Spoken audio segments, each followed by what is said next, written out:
Hi, my name's Shane. I use they and them pronouns, and this is the first session of Impossible Landscapes, the Delta Green campaign. We've already had a session 0 where we talked about the safety tools that we're going to be using and made characters and things like that. So today, these 4 agents are going to get their first assignment. This game has been organised as part of the Open Hearth gaming calendar. Open Hearth is an online community that plays and discusses lots of role-playing games. And even though today we're sort of in the deep trad space of Delta Green, mostly it's Indian story games and things like that. Always with an emphasis on safety tools and consent. If you want to find out more or play a game with us, you can check out openhearthgaming.com. I'll put a link in the show notes on YouTube, or you can find Open Hearth Gaming on the various sort of Twitter Exodus platforms across social media. I also want to say that I saw the Barbie movie last night. I had the most fun that I've had in a cinema in years, but it did make me feel especially well prepared today for a game. It's kind of about the porous boundaries between the so-called real world and an uncanny world of impossible artifice that lies just below the surface. So excited to bring some Barbie energy to our Delta Green game. So, I don't know. Come on, Barbie, let's go party. We'll get you to introduce yourselves, just I think in the order I can see on the screen. Yourself and your characters. So, if you could tell us your names, pronouns, and anything else that you want to share, both about you and the agent that you're playing. So, Blake, are you okay to lead us off? Sure thing. Hi, I'm Blake, he, him. Today I'm playing Felix Straussman, he, him, physicist, interested in all things to do with the light spectrum. So he's a scientist at MIT in Boston.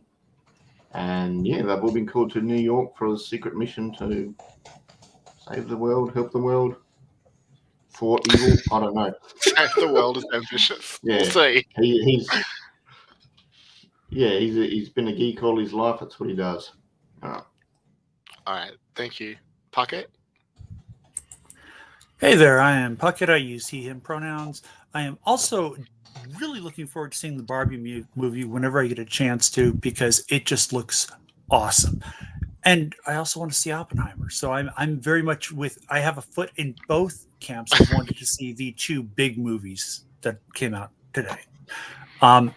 Anyway, I'll be playing Sarah Bradford, who is an expelled Harvard student of the Mayflower Bradfords, who was kicked out of school because it was discovered that she was forging art. So she has made a living ever since and is always looking for new and unique ways to piss off her parents. I'm not entirely sure why she wound up with the program. Probably something to do with some weird piece of art that they had me take a look at because, well, I run with a crowd that would easily explain my disappearance if I vanished. So, just another day heading to New York. Come on, Excellent. Barbie, let's go party. Mark? Hi, yes, my name is Mark. My pronouns are he, him, and they, them. Today I will be playing Yelena Anisimov, whose pronouns are she, her, a former KGB agent, sociocultural anthropologist who defected to the West and is currently working a cover job as a Starbucks barista. I think 2023 Barbie would speak a lot to Yelena as an icon of female strength and anti-patriarchy, but 1995 Barbie is simply a symbol of extreme capitalism, which she is still quite anti about. Well, it could be both. Thank you. And Brandon? Hi, I'm Brandon. I'm playing Tara Reinhardt, who is a firefighter and paramedic who joined Delta Green after essentially witnessing a fire started by a fire vampire. And she's she's stubborn, argumentative, and highly protective of the people she cares about. Brandon, your like StreamYard background is occasionally just sort of spreading in odd spots Yes, across your face, which I think is very appropriate. it's appropriate, but I think I'll switch it for this Okay. because it was left over from something else. All right. So, just as a reminder, your case officer, Agent Marsha, has invited you all to meet her in Washington Square Park in New York at 4:45 p.m. on the 10th of August, 1995. So, in the afternoon, the park is going to be bustling with people, lots of locals and tourists, lots of musicians and clowns and other kinds of buskers and performers. You're going to hear TLC's Waterfalls coming out of boomboxes, the #1 song as we start the campaign. Probably some Hootie and the Blowfish, things like that. Which of you do you think arrives in the park first?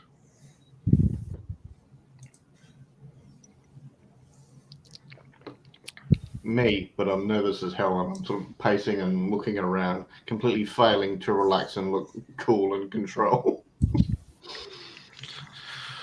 All right. So you sort of nervously hang around the park and eventually hear a voice just sort of behind you over your shoulder, and you recognize Agent Marsha's voice.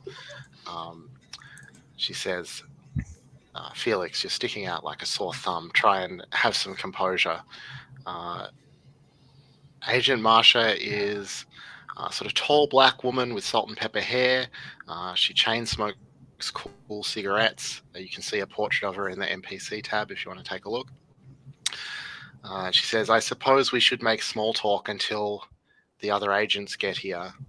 How was your trip? Crowded, too many people on the train. It's yeah, good. He sort of looks at her shoes. You look good.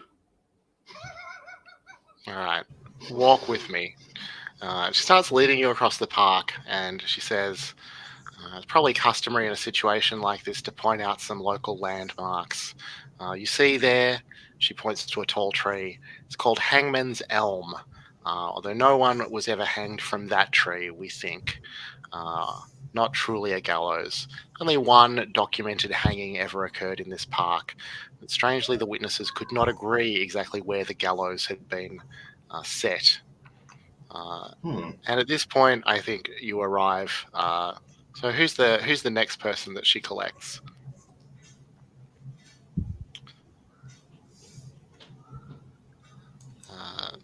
Maybe she finds Tara, and Sure. says, Agent Tara.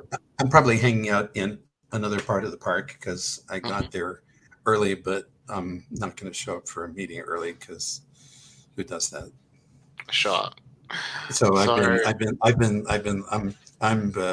have a bag of pretzels and I've been feeding the pigeons. Nice. So Agent Marsha will let you see her and Felix arriving from across the park. Says, thank you for coming. I'll start the briefing once the four of us are together. Felix and I have just been discussing the history of the park. Did you know that there are over 20,000 bodies buried beneath our feet? During the yellow fever plague, this is the land where the bodies were deposited. History of the park is a little morbid, I suppose. Well, it's got a nice fountain. A nice fountain. And I point vaguely at her and I go, those things will kill you. She starts another cigarette.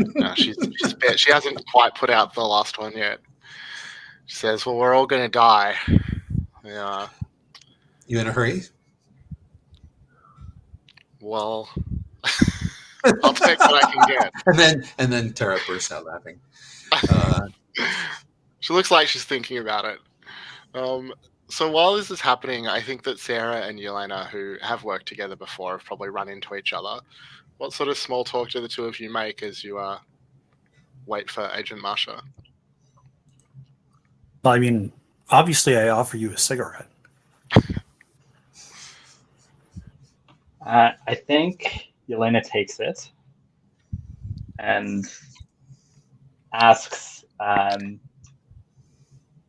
think Yelena is asking about, I don't know, some sort of famous artwork, like the history about it, assuming that Sarah would know. I don't know if Sarah cares to like learn about that or if she just steals them.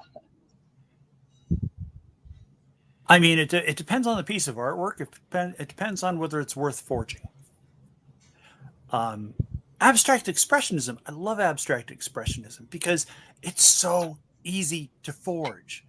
The only thing is you have to have a big enough space for the artwork because some of them get kind of huge. Like, Rothko's work. I mean, Rothko's work gets really, really big sometimes. Same with Pollock. So easy to forge as long as you got a solid background of color theory and you don't mind crawling around and getting paint all over you.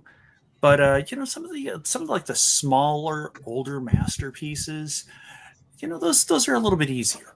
So, just because of the size, it's like the detail work can be challenging, and then you have to like mix up the right paint composition, and you got to use the chemicals that were available at the time.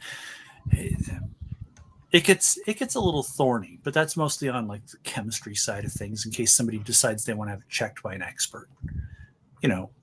It's got to, with the people that I've got access to, it's 60-75% chance of passing an expert's evaluation. And what happens if it doesn't? I don't care.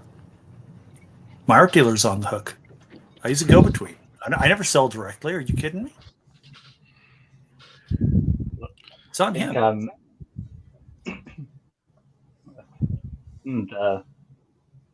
The art forgery world is certainly an interesting one. You can kind of think Yelena is taking mental notes. Kind of can't get away from the like sociocultural anthropologist. So like thinking about the unique subculture of art forgery and the relationships between different people. Well, the thing is, if you really want to come up with a good forgery, you got to remember that a lot of these are old masters reused canvases. So sometimes to get it right, you have to put multiple layers down. Like, so you've got to paint something and then scrub it off, but you got to make sure that's all mixed up with the proper chemicals. And then you put something over it, and then you scrub that off. And then you finally, on the third or fourth layer, that's when you start putting down what you're actually going to paint. So, that's part of what they're paying for as well. I mean, like I said, it'll 60-75% of the time it'll pass an art historian's evaluation. Sarah, as you say that, a performer across the park catches your eye. They are wearing sort of an old velvet tuxedo and some sort of odd paper mache mask. They're dancing. You can't hear the music from where you are, making some sort of elaborate hand gesture as they dance. And you feel just a very strong sense of deja vu as you see this. For a second, you're sure you've been here before. But the feeling is punctured by the arrival of Agent Marsha and the others. And she'll say, Yelena, Sarah, all of you walk with me. I'll brief you as on the move. It will frustrate any surveillance attempts. And she does seem to be looking around. They tried that in the conversation. It works well. Well, if you have a better idea, I'm all ears, but I've been doing this for a while. When you speak, if you would cover your mouth with your hand, the FBI has started using lip readers, and that will frustrate them.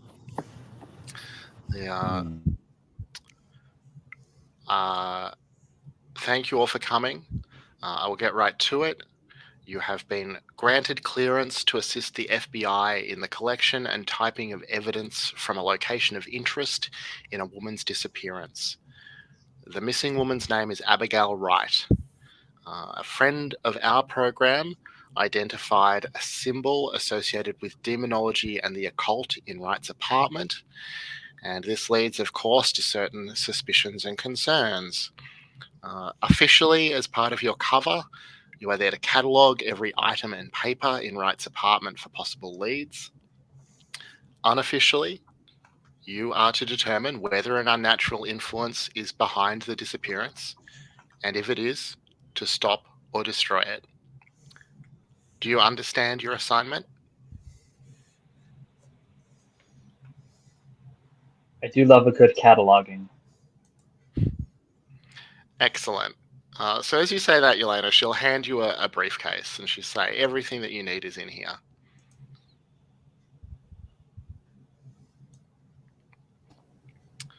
Do we know Open what here? Abigail did? Was she, is she a police officer? Was she a museum curator? Wright was a poet. All the information about Wright and the circumstances of her disappearance are included in the material in that briefcase. So basically, any question we have, you're just going to tell us to look in the briefcase? Well, it depends what questions you want to ask. What's up with that dude in the velvet suit over there? You can't see them anymore if you point in that direction. And I just kind of shake my head and say, got a weird sense of deja vu. There was a guy over there in a velvet suit, maybe a minute ago. Marsha will look like quite intently in the direction that you're pointing, and just say, do you think that he was watching us? That's a really good question, and I don't have a good answer. All right. I think that this briefing should end here. You can contact me on the usual number if you need to, but I would strongly prefer that you don't do that unless it's absolutely necessary.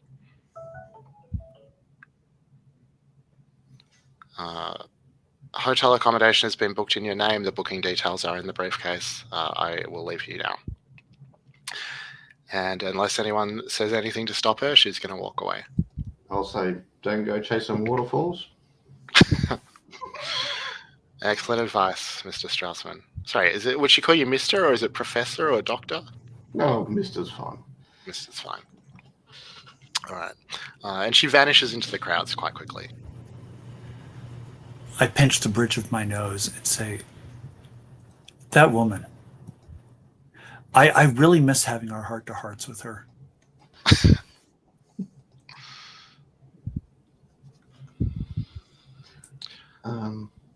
All right, should we go somewhere to look at the briefcase? I presume we don't want to do it out here.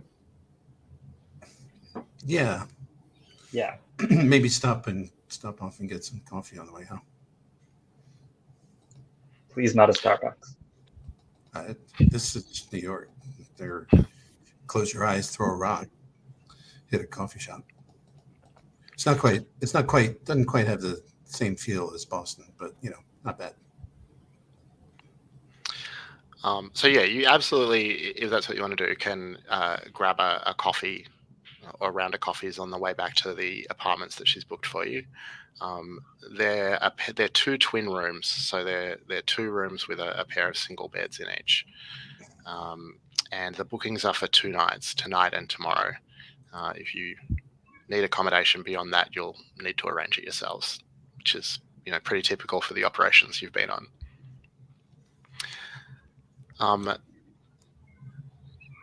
As you open the briefcase, apart from the booking details, you find fake ID, sort of temporary credentials that identify you as FBI consultants.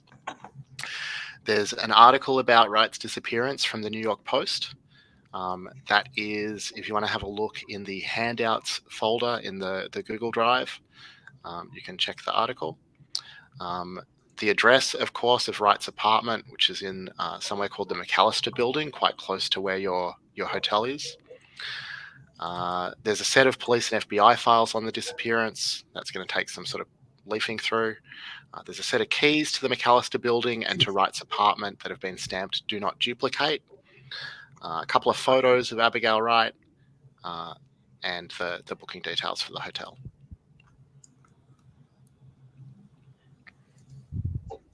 Right. I think we should look through the material to see what we should focus on, important information to look for in the apartment.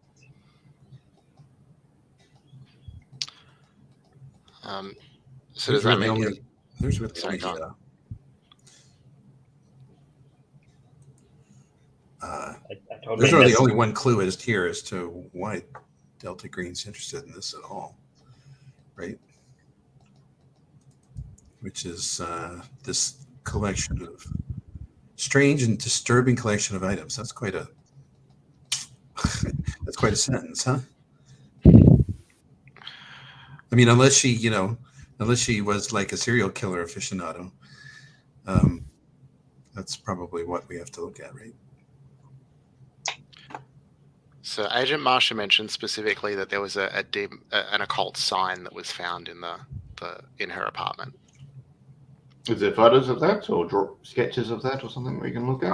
No, there doesn't seem to be anything like that in the material you've been given. And the New York Post declined to provide us with photographs. Damn them. They usually like lurid photos. It's true. So, Yelena, it sounds like you're sort of reading through some of the material. Is that right? Yeah, I want to try to pull out anything that could provide a sense of what might be important to look for outside of the symbol itself, and just see what can be gleaned from the material we've provided so far. So I guess there's probably not that much that you're going to find directly helpful, but I'll tell you what you do find. So Abigail Wright was born 30th of April 1970, so she's 25 years old if still alive, touch wood. She's lived in Manhattan for about 7 years, and most recently has made her living as a poet and poetry teacher. She had a pretty distinguished academic record, no criminal record, or sort of, probably some fines and, minor things like that, but no serious criminal record. Very little contact with the police. She did report a mugging last year, but nothing else. She was last seen on or about the 1st of June this year. She was reported missing on the 4th of June by her father, Thomas Wright, who is a Nassau County police officer. And because he was a cop, he could kind of pull some strings and get the New York police looking into it faster. NYPD entered her apartment that day, the day he reported her missing. They found evidence of severe hoarding behavior, but no signs of struggle or violence. They found no useful information on interviewing the neighbors. The investigation turned up no serious leads, and the case basically just stalled out. It was officially open, but there was no progress. You said she was a poet, so was she published? I think that information's not going to be in the police files. You could do some library research or something like that, or look into it some other way. I've got an auntie who's like a dean at Princeton. I was going to say, you ever heard of this person? Oh yeah, I mean, if anyone has I think plausibly I'm just looking at what the skills list is. If anyone has a skill that's to do with literature or even art history, I think you might plausibly know about that. I guess there's no art history skill. I'm looking at Call of Cthulhu too much. Sorry? But there is we have a specialist in art history.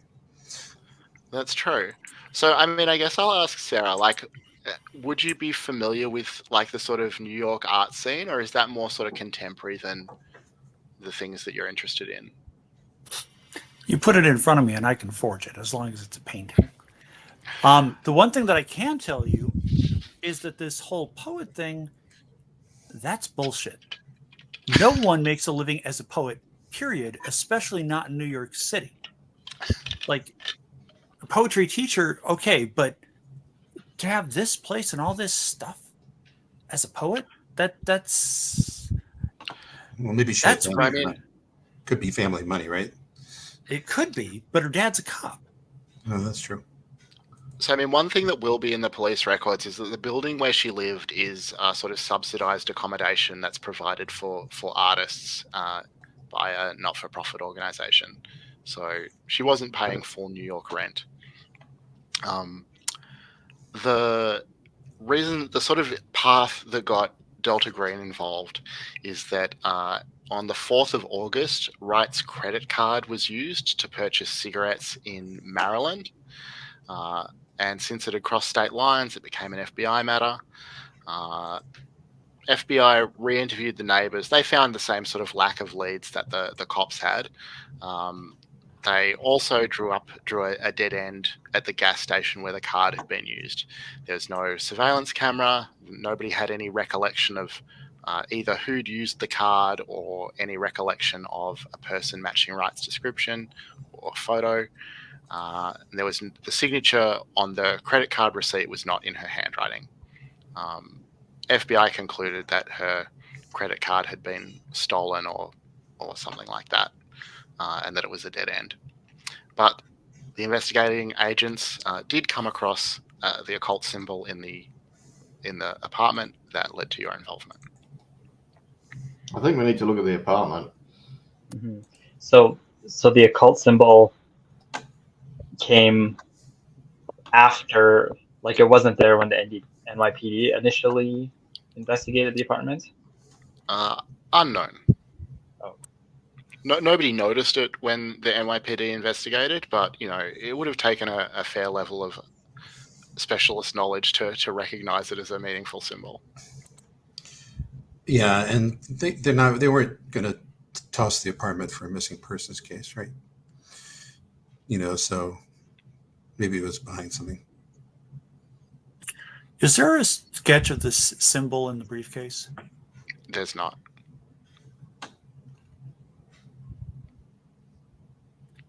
Well, we're burning daylight. We might as well get over there, toss the place, and get back to what we're doing. Yeah. So it's in walking distance from the apartment, the hotel, then? Yeah, I think so. Well, this is Manhattan. You can take the subway. Yeah, I'll take the words of any Americans on how the geography of New York works. But yeah, you can get there reasonably quickly. For Manhattan Island, between walking and taking the subway, you can get everywhere in town. Right. Pretty much.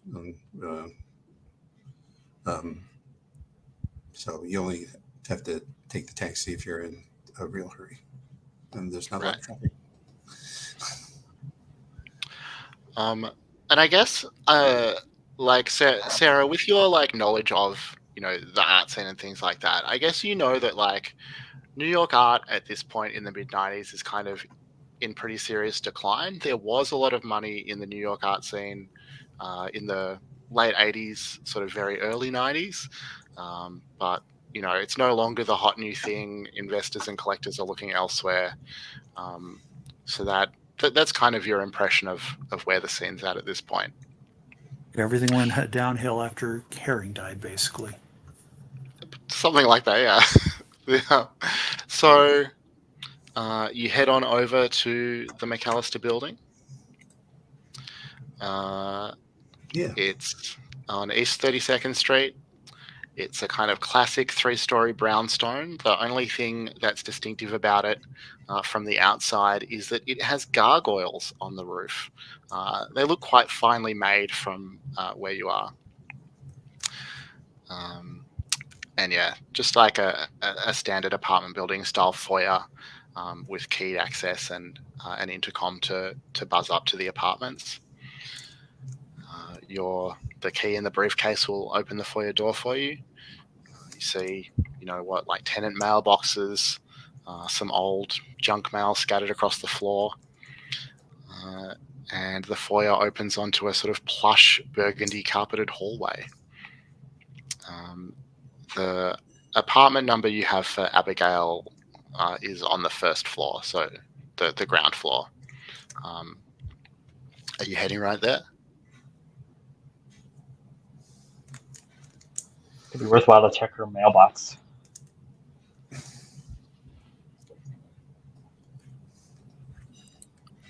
Are mailbox keys inside the mailbox?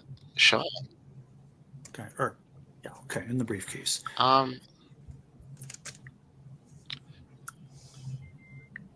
question. Sorry, I'm just looking to see what you'll find. So I think that the mailbox key will be included, or you can pretty easily just bust open the Yeah, I brought a couple tools. box. I have a duffel. I have a duffel with a tool or two.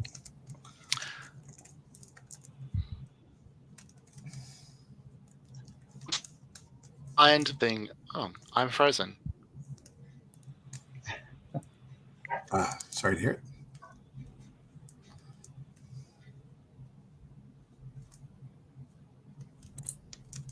You are unfrozen.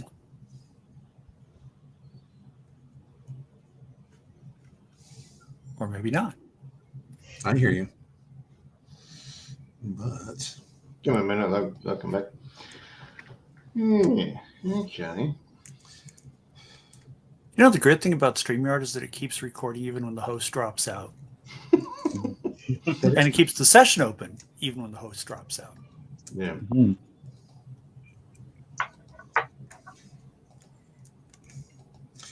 that is nice. I've never used it for recording except for little personal one-offs.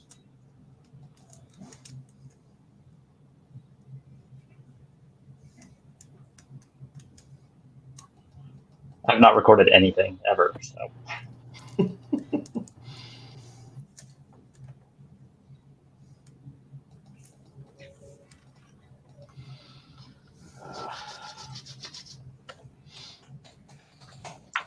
Blake, is that your terrarium for your insect friends in the background against the wall? Yes, it is.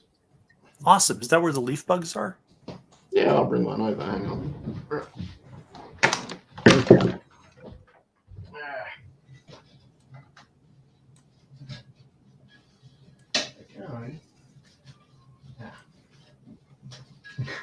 That's not one of that guy.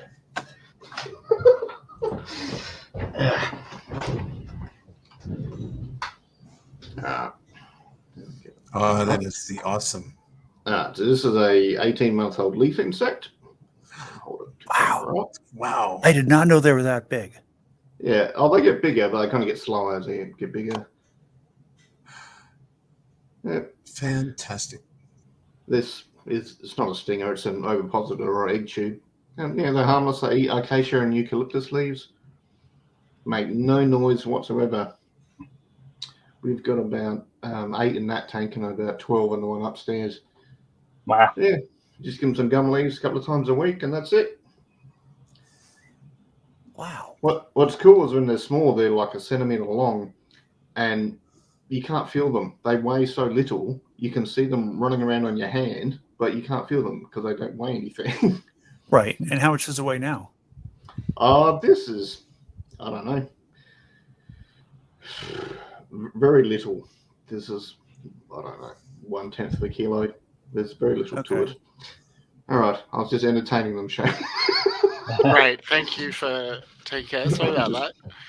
We were having show and tell while you were absent. Excellent. Just put it back. Yeah, it was going to do tumbling, but it was harder to see on the camera, so he brought out his insects. Amazing. So I'm not sure where you lost me exactly. I know that Yelena had asked about the mailbox. Yeah. Did you? How much of my answer did you hear? We did not find. We have not heard about anything we found. Well, you said the keys. All right. You said the keys to the mailbox was in the suitcase. Okay. And then you said, I'm frozen. You did, which is an interesting thing to say. 'Cause It's like That's so funny. if you're that's like saying I'm dead. You know, it's like how do you justify that statement? Well, all I could see on any of your screens was the little swirling, Yeah. image icon thing. You Okay. froze and then you blinked, and we were like, "You're not frozen, are you?" Alrighty. So what you find in Abigail's mailbox is just consistent with someone who hasn't checked their mail in a few months. So nothing very distinctive. Lots of sort of junk mail, things that you'd expect to just come as a matter of course, like bills and things like that. There's probably a few cards to collect material from a post office. She probably subscribes to some poetry magazines and things like that. So a few of those. The box is very well stuffed. One thing that you notice as you look at the mailboxes is that quite a lot of them are like it looks like some of them are not in use. The building must have about a dozen apartments, but apart from Abigail's, there's only 4 that look like they're receiving mail regularly. Wait, how long has Abigail been missing? She was reported, she's last seen on or about the 1st of June, so about 2.5 months ago. Right. Okay.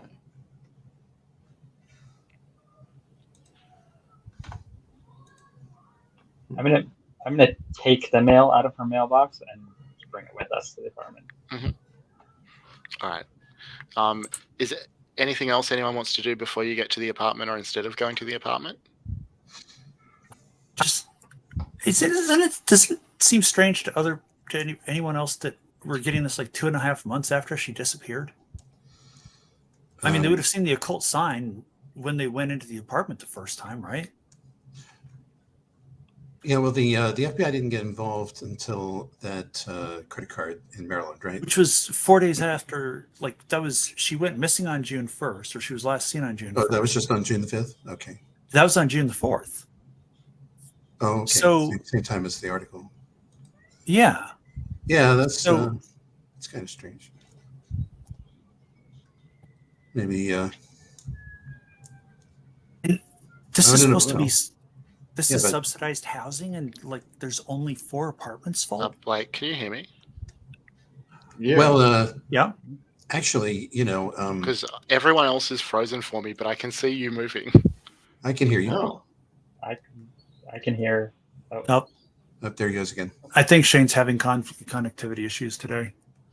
Seems that way. I recognize that all too well from a session I ran last week, and I was the one having connectivity issues. Yeah. Maybe a slightly better connection to me since I'm geographically way closer. Maybe they're routing your signal through, distant shores, Carcosa or something. Yeah, I checked. Carcosa doesn't really have an internet backbone, so They don't. Shit. nah. Cheap ass Qantas. Yeah. Guess that's the kind of thing you get with a monarchy. I guess. You should be able to. I guess you could set one up if you wanted one. Or he, she, or it. You're back? Yeah, I'm just going to try keeping my camera off and see if that helps with the connection problems, which are Cool. very annoying. Sorry about that. No worries. So this is Yeah. so subsidized housing for artists. There's 4 apartments taken. That Is doesn't- this an old building? It's brownstone. Fairly old, yeah. I mean, but old in terms Bill- of. Does it look like one of those things where they're waiting for everyone to move out so that they can renovate it?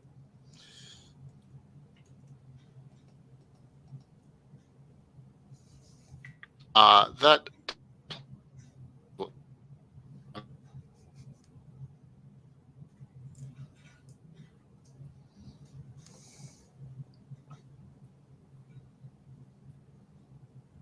Shane, if you're Turning the camera off talking, didn't hurt.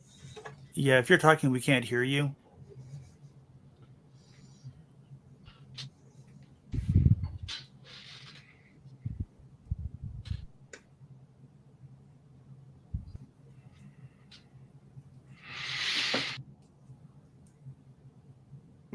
Okay. All right.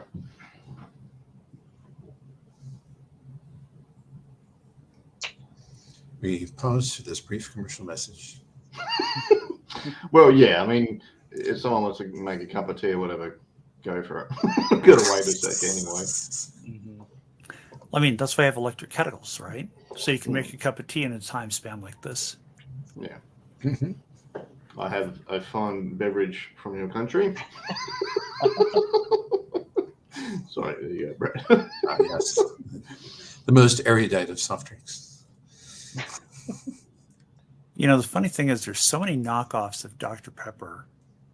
And apparently Dr. Pepper actually stemmed from a pharmacists' actual remedy of medication. So, I always wondered why I didn't like it. Well, I mean, you know, it shares that with Moxie, right? Which was it gentian flavored cola, and even the original Coca-Cola recipe was originally medicinal. Well, and it really had some coca in it. So Yeah. that's where the pep came from. Coca-Cola, but it was originally, and Pepsi also, I mean, portrays its origins as a stomach, something to settle your stomach. That's why they called it Pepsi,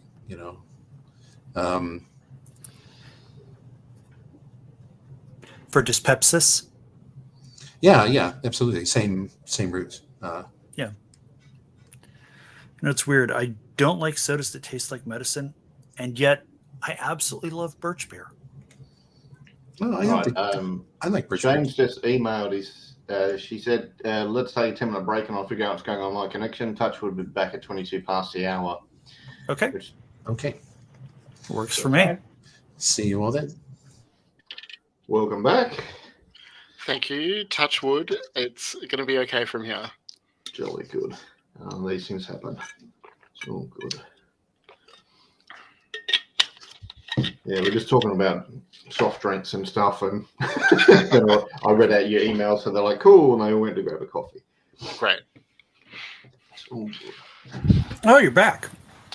Yeah, fingers crossed. Okay.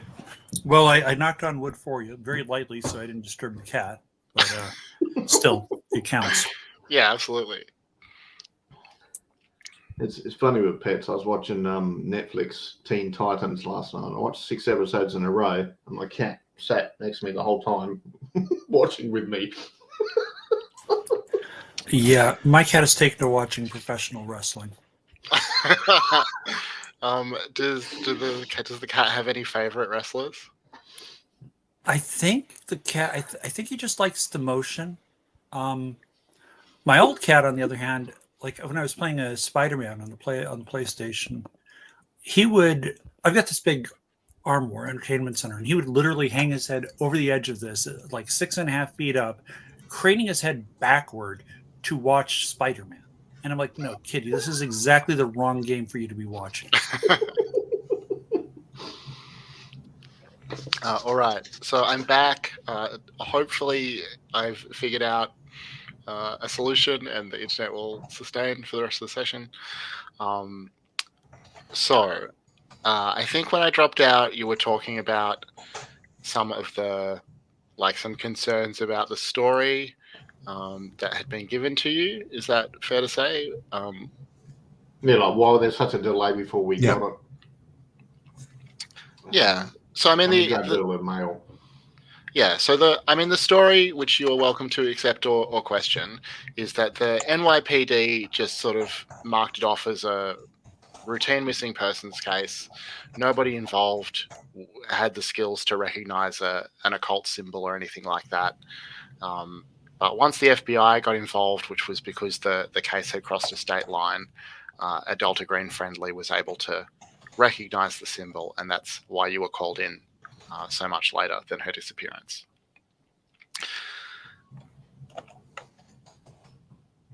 So the credit card wasn't used. It wasn't used more recently. That's right. Oh, okay. Okay, yeah, I was getting I thought she went missing on June 1st, and then the credit card was used on June 4th. No, sorry, August 4th is when the credit card was August 4th. Got it. Yeah. Okay, Here we go. now it makes sense. Okay. So, is there anything that anyone wants to do before you head to her apartment, or instead of going to the apartment? Before I head up there, I want to knock on the doors that look occupied and ask the people about the housing. Tell them. I mean, I'm an artist. Yep. Tell them I'm thinking about moving into the area and curious why there's so many vacancies here. All right. Sarah's going to go off and talk to some of the neighbors. Is anyone going to join her, or are the rest of you going to check out the apartment? I think it would. We have like faked FBI credentials, right? That's right. Do you remember that? Okay, so I don't know. FBI agents always typically work in pairs as Yes. far as popular media shows us. So I suppose I'll go with Sarah. Mm-hmm. All right. And do I assume that means that Tara and Felix are going to head to Abigail's apartment? Is that fair to say? Sure. All right. I'm not going to let Felix go anywhere by himself. All right. He might get in trouble. All right. So let's start with Abigail's apartment. So you open up the door, and it's immediately clear that the descriptions of things like, severe hoarding behavior have radically understated the condition of this apartment. There's no furniture. The carpet's all been ripped up. There's like sort of battered lino underneath it. But the most striking thing is that the walls and ceiling are almost completely covered in thick layers of sort of seemingly random junk that has been glued and epoxied in place.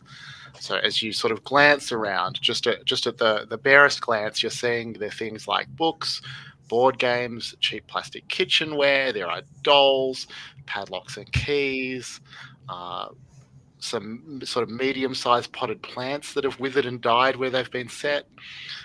There are things like dentures and modern and antique artificial limbs. There are countless papers, jewelry, some old radios, just an extraordinary array of strange objects. Do we have cameras? Like just, Yes. Kodak camera sort of thing? Well, in the middle of the floor, you'll see that there are some cardboard boxes that are marked Evidence FBI White Plains, Right A, 10 August 95. And even from the door, you can see that there are Polaroid cameras and some film in them for you to use, Okay, cool. along with things like, latex gloves and evidence bags. Yeah. So I'll put the gloves on and take a bunch of photos before we start moving stuff and disturbing stuff. She sure lost her security deposit. Yeah. There's hoarding is obvious, but what I want to see is there any old stuff that would indicate this is an ongoing habit, or is it all new, which indicates a change in behavior? Yeah, so your initial impression is, so let me think about this. So there's definitely old things there, but whether it's been happening for a long time or not, it is not so immediately obvious. It doesn't seem like it would have been like a quick process to do this. So definitely it's something that seems to have happened over a period of time.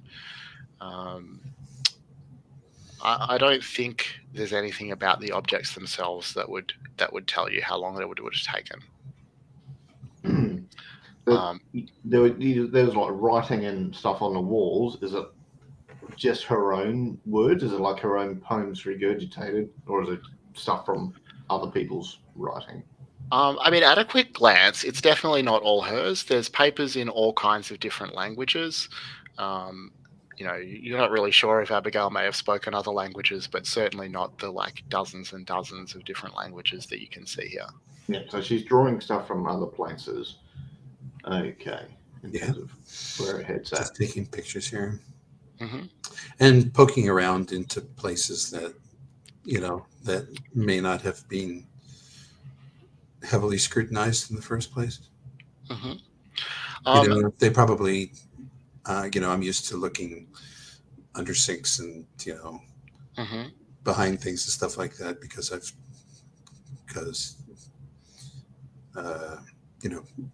especially in arson cases, I've had. Sure. That makes sense. You have to look in nooks and crannies for strange things. So I'm poking around, and while we're taking photographs of the more obvious stuff, I'm also just poking around to see if there's anything kind of squirreled away. Yeah. So, I guess there's a couple of things to say. So, the first thing is it's obvious that if the four of you put all of your time into just cataloging this stuff, it would still be days of work. There is an immense amount of stuff here. even to sort of search through it just to look for things that might be notable or try and find, something specific like an occult sign, that's probably going to take, a few hours at least. But one thing that you do find, just from, a sort of brief cursory poking around, is that just in the door frame, like right where you came into the apartment, is a tiny microphone that sort of emerges from the hallway carpet, and presumably there's a lead under the carpet back to wherever the microphone is feeding. So this is a microphone that goes it's in the hallway. Well, so Or it's like quick- it was quick- set or- right under Abigail's door. So it seems like it was set up to record, possibly comings and goings, or possibly the apartment itself. All right. And the lead goes down the hallway under the hallway carpet. That's right. I'm just looking for, I think I have a map of this building to share with you, and I'm trying to find it. Are there any patterns, like all the keys are from the Victorian era, or all the dolls have red hair, or is it? There's no patterns that are obvious to you on a quick glance. Take a lot of photos, Felix. Yep. And Hey, I'll uh, take them from different I'm angles gonna- because I'm a light guy, so I know sometimes that's how you see things. Yeah, I'm going to make sure you check out the bathrooms and under the bed and stuff like that. I'm going to see where this see if I can figure out where this microphone goes. Okay. I'll come back to you in just a sec. I am going to catch up with the others in the other apartment. And sorry, I'm just going to add this map of the building to the handouts folder if you want to look. Just think that will make it a little easier to describe where we're going.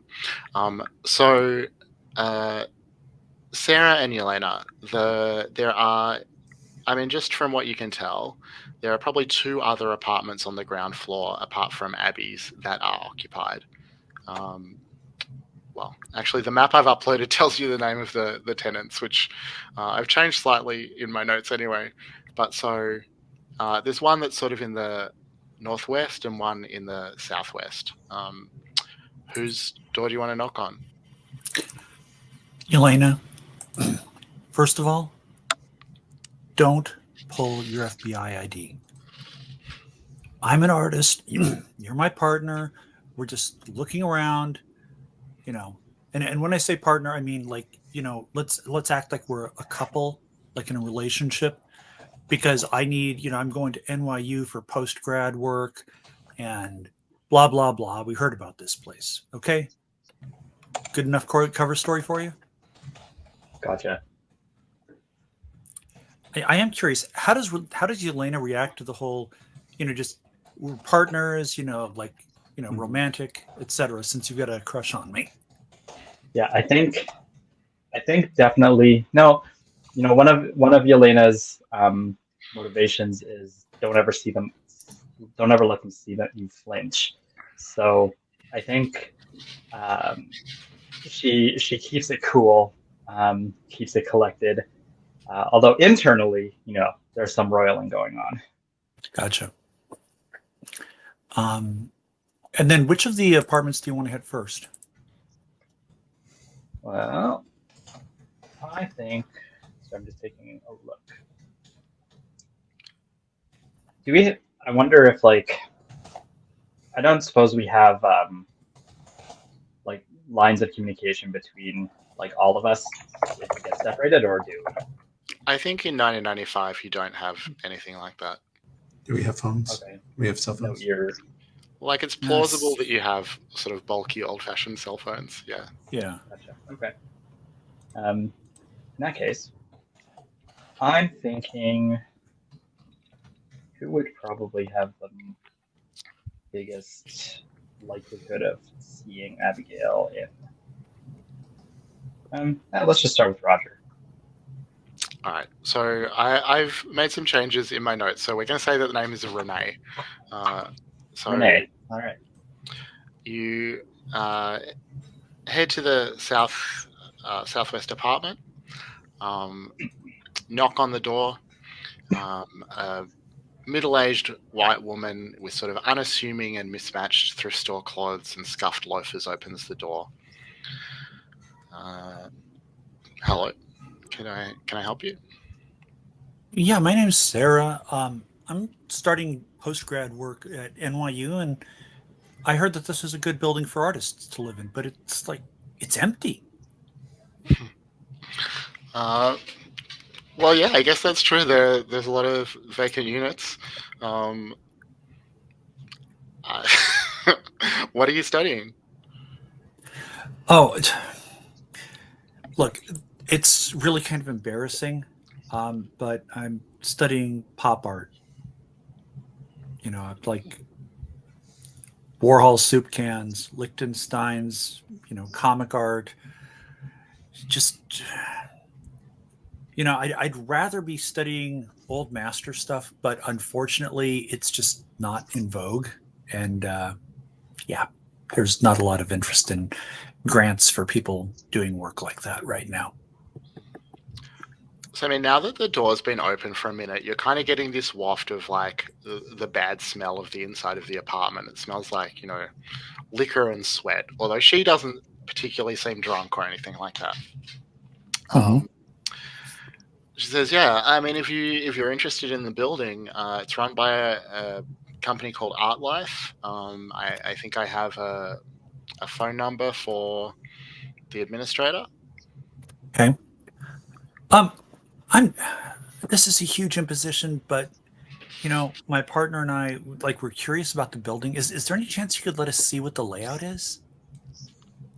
So she kind of glances back over her shoulder and has a slightly embarrassed expression. Like you can tell that she's embarrassed about the condition of her apartment. She says it's kind of a mess. I'm an I don't artist. have a lot of guests. I'm used to paint cans and paintbrushes and canvases everywhere and frames all over the place. And honestly, my place it's covered in Chinese takeout boxes and pizza boxes. So, I kind of stack them up and keep meaning to get to them eventually, but there's like 3 or 4 weeks stacked up. So I kind of get it. We don't live together yet. I'll put my arm over Sarah's shoulders and be like, this is still a point of contention though. Yeah. It's All right. So she pulls the door like wider open so you can come in. And it is, it's a dirty, unkempt apartment. The furnishings are pretty basic, although there's a desk and a word processor. She has posters on the walls for like fantasy novels. And I guess probably some of it's clear that they're her novels that she's written them. If either of your characters are interested in fantasy novels, you might have heard of them. They're sort of, modestly successful fantasy series called Night Sea. And there's a bathtub oddly placed in the apartment. It's striking to you. Does it appear as if that was like how, like if that's part of the original layout, or if this is like a clearly an addition that somebody else made? Yeah, good question. It looks more like part of the original layout. It doesn't look like something that's been added more recently. Well, this is what it is. They're cheap. kind of tight too. Well, if you're trying to live on a student salary salary is not the right word, right? Student income in New York. Yeah, I know. But these novels, are they yours? Yeah. Have you read any of the Night Sea books? I'd love to say that I have, but I feel like lying to a possible new neighbor would be a really bad thing to do to start off with. Well, that's all right. They're not for everyone. What are they about? Yeah. Go ahead. Sorry, Elena, were you going to say something? I was, but I think that this is still, in line with the last question, so I'll save mine for after.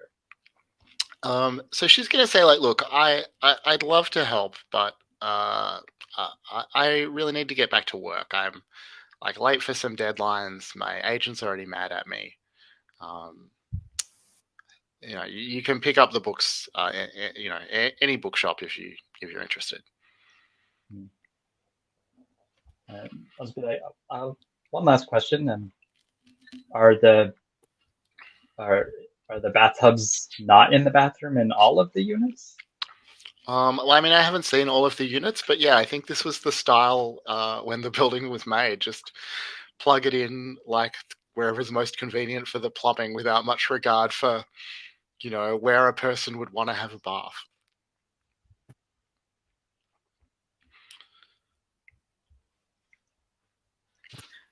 Well, thank you for your time. I really appreciate you letting us in. All right. So if you come back out into the hall, you're probably going to see Tara like trying to follow this this microphone cord under the carpet. And I guess you can do that, and it leads to the other occupied apartment on this floor.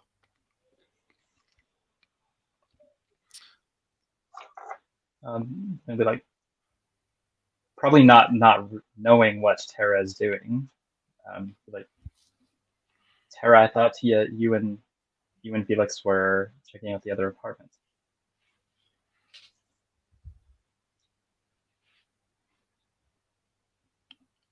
Brandon, you're muted. Brandon. Yeah, we were doing that. Somebody was, but appears like somebody was listening in on Abigail. They stuck a microphone in her doorframe. The FBI came and investigated this place, and they didn't notice a microphone? Well, if they noticed that they didn't say anything about it or remove it, kind of interesting. And look, it leads right to this door. So is that the one that's marked Roger Caroon, or No, it's the Manuel apartment. the Manuel apartment? Yeah. And is it clear that the line goes straight into the apartment under the door? Well, there's a wire coming out from underneath the carpet here. Yeah. It's a pretty safe bet.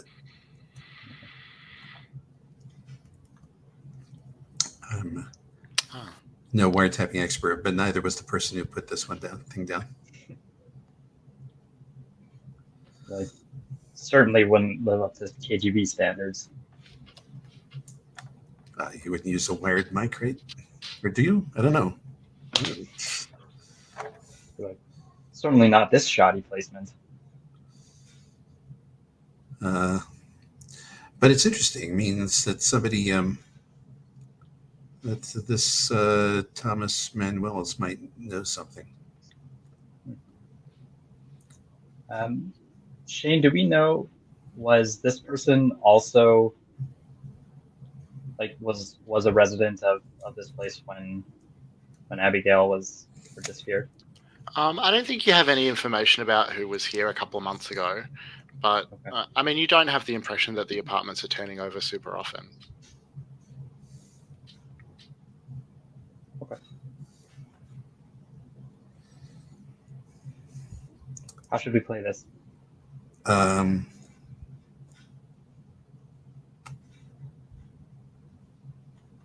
think I think if we can find him, we should grill him.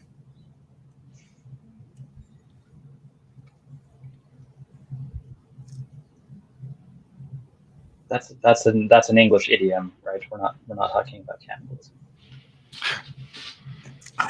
I left my hibachi at home, so yeah, it'll have to be metaphorical.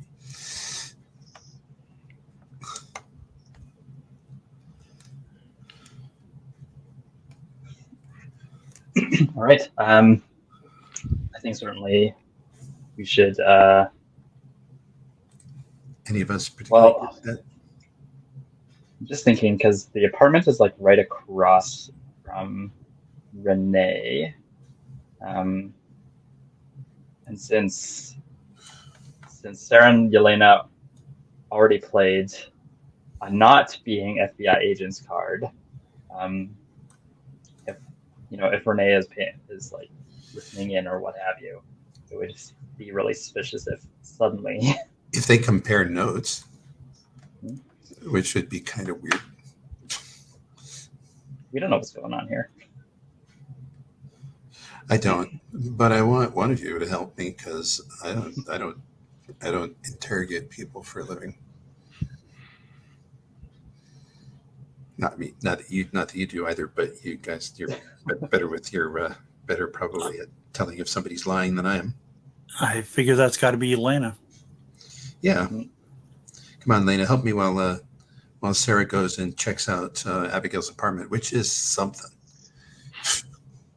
Oh, really? Yeah, you'll see when you get there. Don't forget to Okay. put on gloves. There's a box in the middle of the floor. I thought the place was a hoarder. It was like a hoard. How's there space to put a box of gloves down? Because the hoard is all glued to the walls. You'll see. I've never seen anything like it. I probably have. It sounds like an installation. Can't wait to see it. Yeah, maybe it does. All right. You with me, Yelena? I'll make sure I have access to our falsified FBI credentials. You don't have to do anything. Just tell me,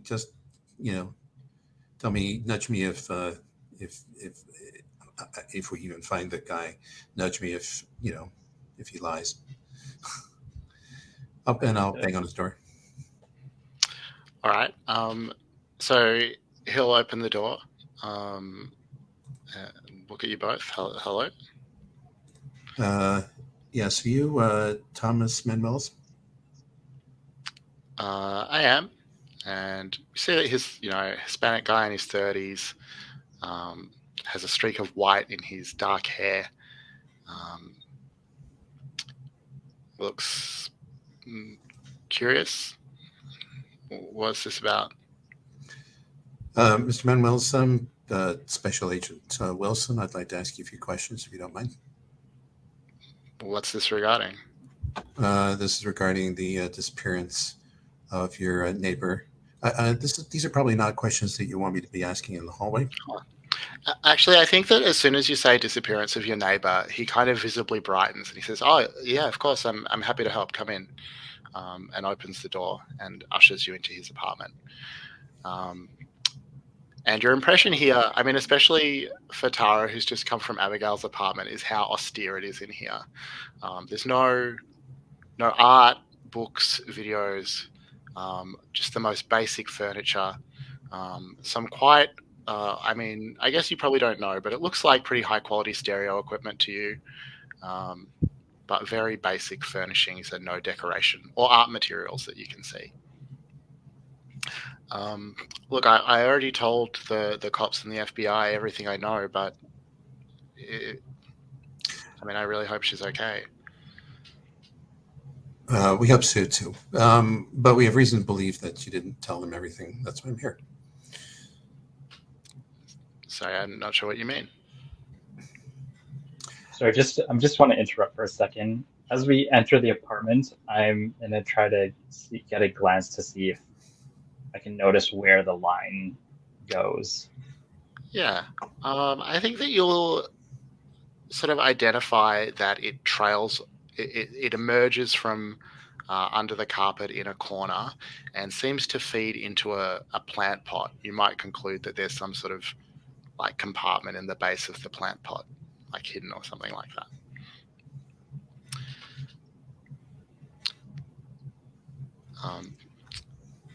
But yeah, so Thomas says to Tara that he doesn't understand what she means. I mean that we've the report that we have doesn't mention anything about your electronic surveillance of Abigail's goings on. He looks confused. I'm not sure. I'm sorry. I'm still not sure what you're talking about.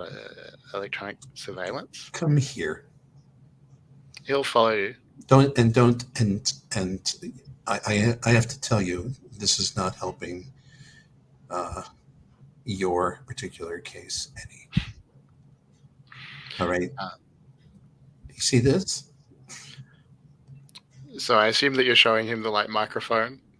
I'm showing him the microphone, the wire where it comes into his apartment, where it traces up through the wire and into the plant pot. Yeah. I'm going to get you. Sorry, go ahead.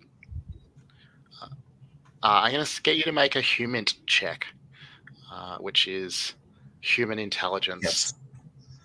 Elena, you have the better score. I do. So yeah. It's a 100, right? D100, you're trying to roll equal to or under your score. Which I did not. All right. So good news about this system is that you improve your skills when you fail a roll. So the little checkbox next to your human skill, can you mark that to indicate that you failed a roll? Yes. And at the end of the session, we'll talk about what that means. So you can't really get a read on this guy. I'll just very subtly just shake my head. So what he's putting across is that he is confused and then shocked and a little bit scared to realize that this microphone seems to be connected to his apartment. I'm sorry. You expect me to believe that you didn't know this? I don't. Why don't you open that up? Why don't you open that up for me right now? Open it up. So he lifts the plant out of the pot, and you do see that there is a little compartment sort of under where the plant was sitting in its container. And there is a tape recorder in there. There are some sort of audio tapes. There's a video cassette. There is a locket that looks, quite valuable and antique. And again, his expression is just complete surprise. Someone's been in here.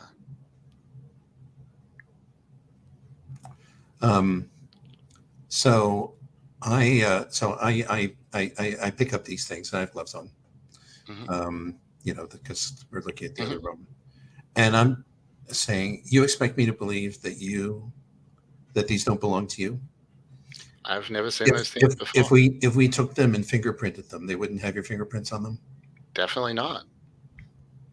If they do have your fingerprints on them, Mr. Manuels, do you realize that making a false statement to a federal officer is a felony? Look, I'm happy for you to fingerprint me. My fingerprints are not going to be on those objects. I think I need to call the police. Someone's been in my apartment.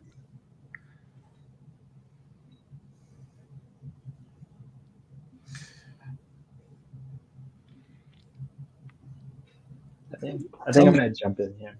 Please. Sorry, go ahead. Go ahead. All right. I was just going to say,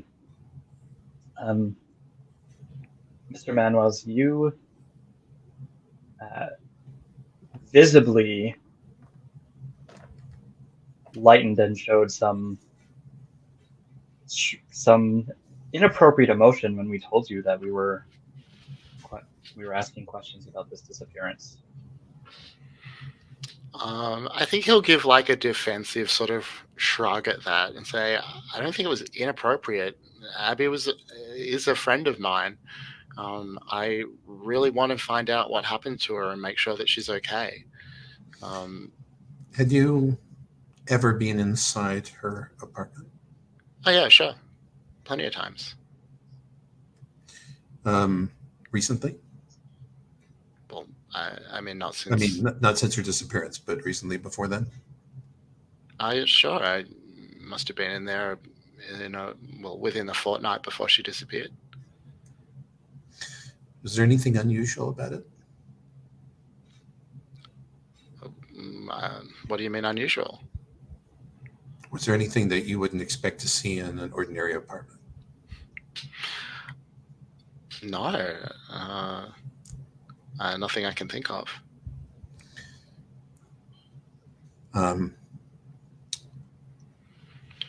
Yelena, would you like to show Mr. Manuel's, Miss Abigail's apartment, and see if he wants to change his tune? All right. So let's pause here and we'll go and see what was happening in her apartment while you've been questioning Yeah. Thomas. Meanwhile, I'm putting the tapes and such like that into a bag. Sure. So Blake and Sarah, you have had some time to look around. Sarah, it does indeed strike you as somewhat like an installation. I mean, I'll put it this way. It's either amazing folk art, a really studied installation on late 20th century capitalism and how it consumes us, or she's wackadoo. Yeah. Felix just sort of nods. Now he's got some goggles with like colored lenses, and he'll try like different colors and sort of stand up and move around the room just to see if he like changing colors and just to see if he notices anything different. Interesting. Is there anything he's in particular that he's looking for or expecting? Just if he sees something different that he doesn't with his normal vision sort of thing. Just if anything stands out. So can I ask, like, ordinarily, what sort of things would he notice in the different lights that he wouldn't with his normal vision? Maybe if there's like a light source in the room you wouldn't normally pick up, even if it's faint. You know, because there's a shadow or a different refraction or whatever, and he usually finds nothing, but it's worth a shot. Right. So you'll definitely notice that like the quality of the light in here is somewhat unusual because of the epoxy that's been used that has kind of a yellow or orange tint to it. And because it's so thickly like accumulated in these big oddly shaped globs, it does strange things with the light. Cool. Nothing that strikes you as unnatural. I've actually got chemistry and pharmacy. Can I try and take some samples? Because I want to check it out. Yeah. Absolutely. Sarah, is there anything in particular that you're doing as you look around the apartment? I'm looking for, and this is, I think, a different thing than Felix was looking for. Felix was asking about, any patterns, like are there like a bunch of 18th century keys or whatever. I'm looking for any logic, like artistically to the flow of the items, how they're placed in the room, what they're next to, anything that indicates reasoning behind this. Because, this all seems, if this wasn't deliberate, if this was just the act of someone who really, really desperately needed a mental health intervention, that should be evident by the lack of pattern. If there's a pattern, then it indicates that there's a message. So the items seem to be random. It's possible that, like, spending more time with them, you might sort of start to discern some sort of pattern. But you're also conscious that, the human mind can find patterns in random arrangements. But just glancing at it for, 15 minutes or so, whatever the sort of time you have to look now, there's no obvious pattern, and it does seem more like a random placement. Okay. I would actually like to put time into figuring it out using my art skill. Okay. All right, so we'll come back to that in a few hours after you've had some time to sort of look around, because right about now, Yelena and possibly Tara are bringing Thomas Manuel to the apartment, and he, as he first sees it inside, sort of reels back, Like, and it sort of explains what the hell. His Like, flabbergasted. like Mr. Manuel's, in any of your interactions with Abigail before her disappearance, was there any indication that something might have been different, or something just off about anything? She seemed happy. She seemed well. Her poetry was doing well. She was working on a new manuscript. Everything seemed good. And he's looking around very curiously at everything in the apartment as he talks to you. I can't believe this. Did she tell you anything about things she was doing, new people she was talking to, the kind of her inspiration, anything? I mean, we talked quite a lot about her work. She was in touch with a couple of publishing companies that were interested in her manuscript. I think she met with some agents, things like that. We both moved in, similar circles. We went to the same art openings, same poetry readings, things like that. And what kind of art do you do, Mr. Manuels? Well, I'm trying to move more into sound art. And I think, like, Sarah, because you, know some stuff about art, you probably recognize Thomas Manuel's, at least by name. He was sort of peripherally involved in a sort of minor art funding scandal where some right-wing politicians wanted to defund an exhibition of some of his work because it included, there were paintings that included nudity and sort of sexually explicit detail. And I'll look at him and say, Manuel, you got caught up in that NEA bullshit a while back when the fucking fundies just lost their brains, right? Yeah, that's all anyone knows about my work now, I guess. Hey, listen, I'm an artist too. I've looked at some of your soundscapes, well, I shouldn't say looked at, but listened to. It's interesting work. It's not unlike what Pauline Oliveris is doing. No, it's good of you to say. So, this is all new to you. This is all new to me. I mean, I was here a week before Abigail went missing, and there was nothing like this. It was a regular apartment. Did she give you anything that she had been working on, unpublished yet? Anything to look at? Well, I've got a copy of her manuscript, sure. If you could please provide us with that copy. I mean, can I make a copy and get it to you? I'd really like to keep it, especially if, I mean, she might not be back.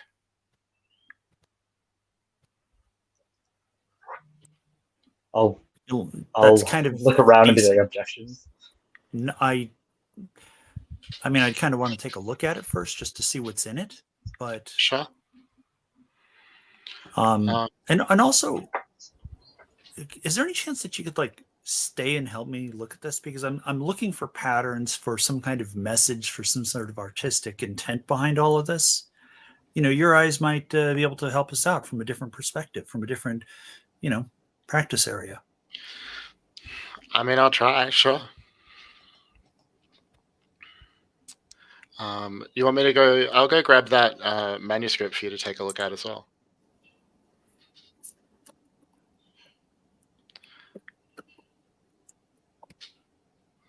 Let's see. Sorry, just organizing my handouts.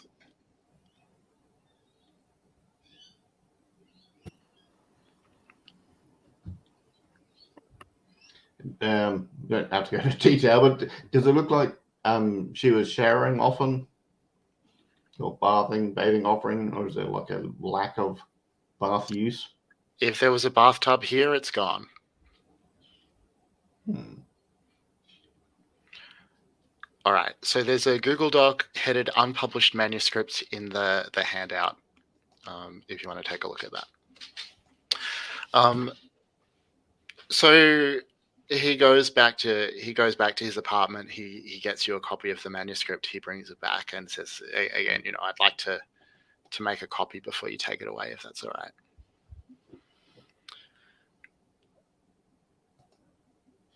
I'll say these things, on the wall. Were any of these gifts from you to Abigail? He thinks about it and has like a sort of longer glance at the wall. He says, "I don't think so. I don't recognize So you never any of gave this." her any gifts? Or you did, but they're not here? Good question. I think he'll probably say we bought each other meals sometimes. I think I bought her a book once, but we're friends, but we weren't that close.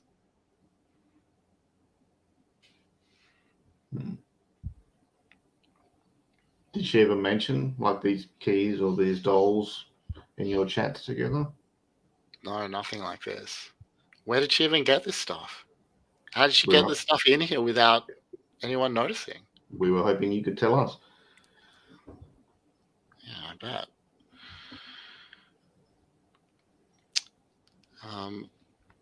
So I think at this point, it's like probably about 8 o'clock. It's getting dark outside. Sarah, I know you said you want to stick around and try and work out a pattern. Do you want to do that like tonight, or do you want to come back in daylight, or what are you thinking? I'm thinking I want to stay and figure it out. For all I know, Felix might get something useful out of like nightlight. Mm-hmm. All right. So Felix, Sarah's suggesting that you might stick around as well. Yeah, at least for a couple of hours. I just want All right. to. If Moonlight's any different? Yelena and Tara, are you also sticking around the building as it gets dark? Brandon, you're muted. I think we should probably go back to the hotel and have a look at these recordings. I think I would like to stay just for a little bit. Only so far, everybody's trying to look at it from an artistic angle, but I would like to look at it from an anthropological angle, like what seems to be like objects of importance, like what stands out as, does anything have ritualistic importance, ceremony importance, or a place of like clear, you know what I mean? Yeah, interesting. Okay. So Yelena, if everyone else is staying, are you still happy to go back to the hotel and maybe listen to the recordings, watch the videotape, things like that? Well, you're not supposed to do anything by yourself in Delta Green. So maybe I'll go out and get some carry out. Mm-hmm. Cool.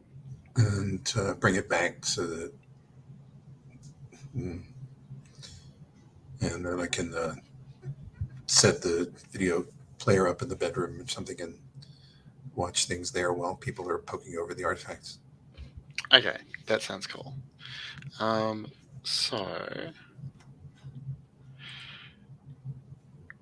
Let's see. So, okay, so I know what Sarah and Yelena are doing specifically. Felix, is there anything in particular that you're doing as they sort of try and discern patterns in this material? I'm just kind of having a look at the stuff glued on the roll with like an occult point of mind. Like, if there's keys, dolls, and notes, is that trying to rack my brain? Is that a demonic thing? Is that an ancient Babylonian thing? Is that Native American thing? I don't know. Just okay. Yeah. Cool. All right. So I'm going to get the three of you who are in the apartment to make some rolls for me to see what you find. Just reflecting like a few hours work. Felix, I think for you, probably just a search roll. Okay. 20. Great. Okay. The good news is if you fail, it'll go up. Amazingly, I made it. Oh, right. Hang on. No, it's not added. It's 92. So, no, I failed miserably. All right. So mark the little checkbox by search, and at the end of the session, we'll come back and improve those scores. So you don't find anything. That's definitely not to say that it's not there. Like, just looking closely at all this stuff is taking an incredible amount of time. But I think you do, like, I assume that you're also doing some of the cataloging type work that was Yeah, suggested. yeah. You're And definitely because getting. of my chemistry stuff, I'm getting samples as well if I can, because it could all be useful. Yeah, absolutely. Yelena, you mentioned anthropology. I'm just thinking maybe it makes sense to let you make an anthropology check to see what you find. Yeah, absolutely. Nice. I roll. Yes. All right, so you don't check, it's not going to go up. So what you notice as you look for things with a kind of like ritualistic significance is that almost all of the objects here have been like stuck to the wall. The epoxy is just used to like hold them in place. But there's one point where the epoxy itself has been formed into almost like a little shelf or soap dish. And sitting like on that little soap dish is a videotape. And it seems like it has almost like an altar-like quality, the way the epoxy has been sculpted and arranged. The videotape, it's in a plain sort of Sony VHS like blank video sleeve. There's a sticker along the side, and someone has handwritten in black marker the words "Night Floors 02/23/95," as in the date, February 23rd. Does the handwriting match Abigail's? Like it's kind of blocky labeling writing in a marker, but it looks like it could be Abigail's writing. Okay. And let's see, Sarah, looking for patterns. Yeah, well, why don't you go ahead? I mean, you can make your choice of a search or an art roll to see what you find. I'm definitely going to go with an art roll. Okay. 71 under 80. Nice. So I think that like you and Thomas spend some time like trying to work out a pattern and like thinking about different ways that you might organize the material, different like themes that might make sense. But after like a few hours of that, it's just clear. Like you could impose themes on this. You can work out ways to make it make sense. But that's like work that you're doing. It's not the actual arrangements of the items themselves. You're convinced Right. that they are actually random. But you do find what you assume is the occult symbol that the original, like, you know, that the FBI, that the friendly found that sort of brought you here. Do you have an occult score? Let me see. I think I do. Yeah, 70. Okay, so you recognize the occult symbol. It is. Sorry, bear with me.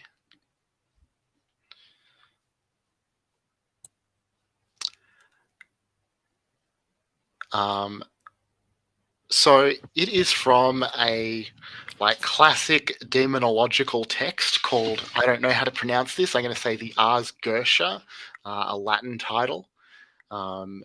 You know, like it's a very well-known occult text. You could, you know, well, I'm not sure. I was going to say you can buy it on Amazon, but it's 1995, so I'm not totally sure that's true.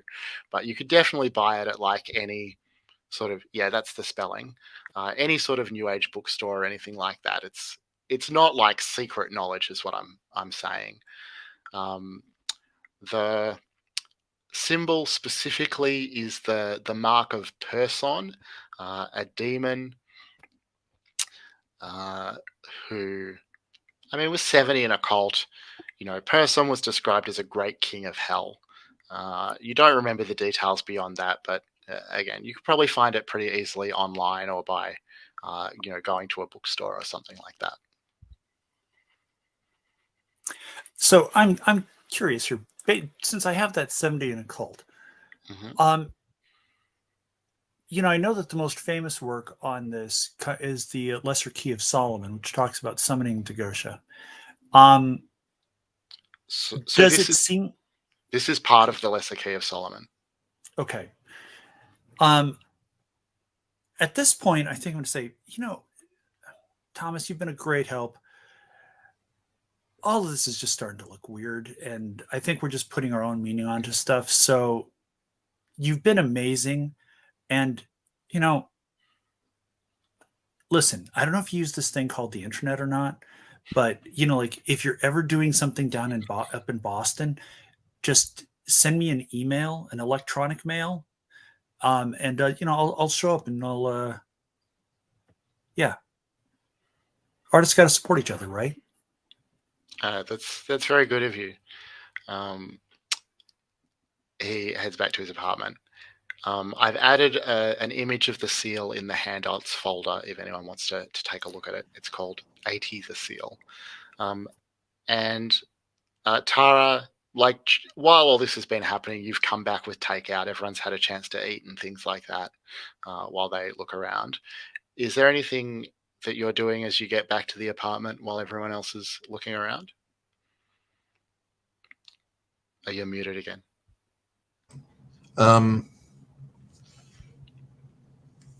If everybody's still poking, I guess I'll wait to watch the videotapes. I'm going to look at the apartment itself to see if there's anything funny about it. That is to say, a lot of these buildings have weird old, painted over vents, we already found one thing, all right, in Manuel's apartment that shouldn't have been there, right? So, if somebody snuck something into his apartment, maybe somebody snuck something in here, too. So I'm looking for, hidey holes or anything else that doesn't make a whole lot of sense. Yeah. So I don't think you need to roll for that. You have a good search, and you're pretty convinced that there's nothing like that in here, apart from the obvious or things that you've already found. It does have the odd plumbing. You can see where the bath used to be, where it would have been connected. And you've heard, I think, I assume firefighters know a bit about apartment layouts. You've heard that it was common in New York for tenement apartments and things like that to have baths just oddly placed around their apartments. As a paramedic, I've been into enough people's houses to know that plumbing is a creative endeavor. Yeah. So in that case, if I have any time left over, I'll just sit on the bed, plug in the VCR, and check out some of these tapes. But if not, then I'll wait for somebody else. All right. So everyone who spent a few hours in Abigail's apartment, like one thing you notice is that it feels bad in there. Like at first, maybe it seemed like this amazing, well, maybe at least to Sarah, this amazing installation potentially, but there's a bad vibe. And I'm going to need you all to make a resilience test. So trying to roll equal to. I was going to check for hot and cold spots because I've got enough occult to know sometimes there might be like a cold spot in one room. Yeah, you do that. You don't find anything. Okay, cool. All right, so resilience test, how do we do that? So you're trying to roll equal to or under your current resilience score. Okay. On a D100. Ooh.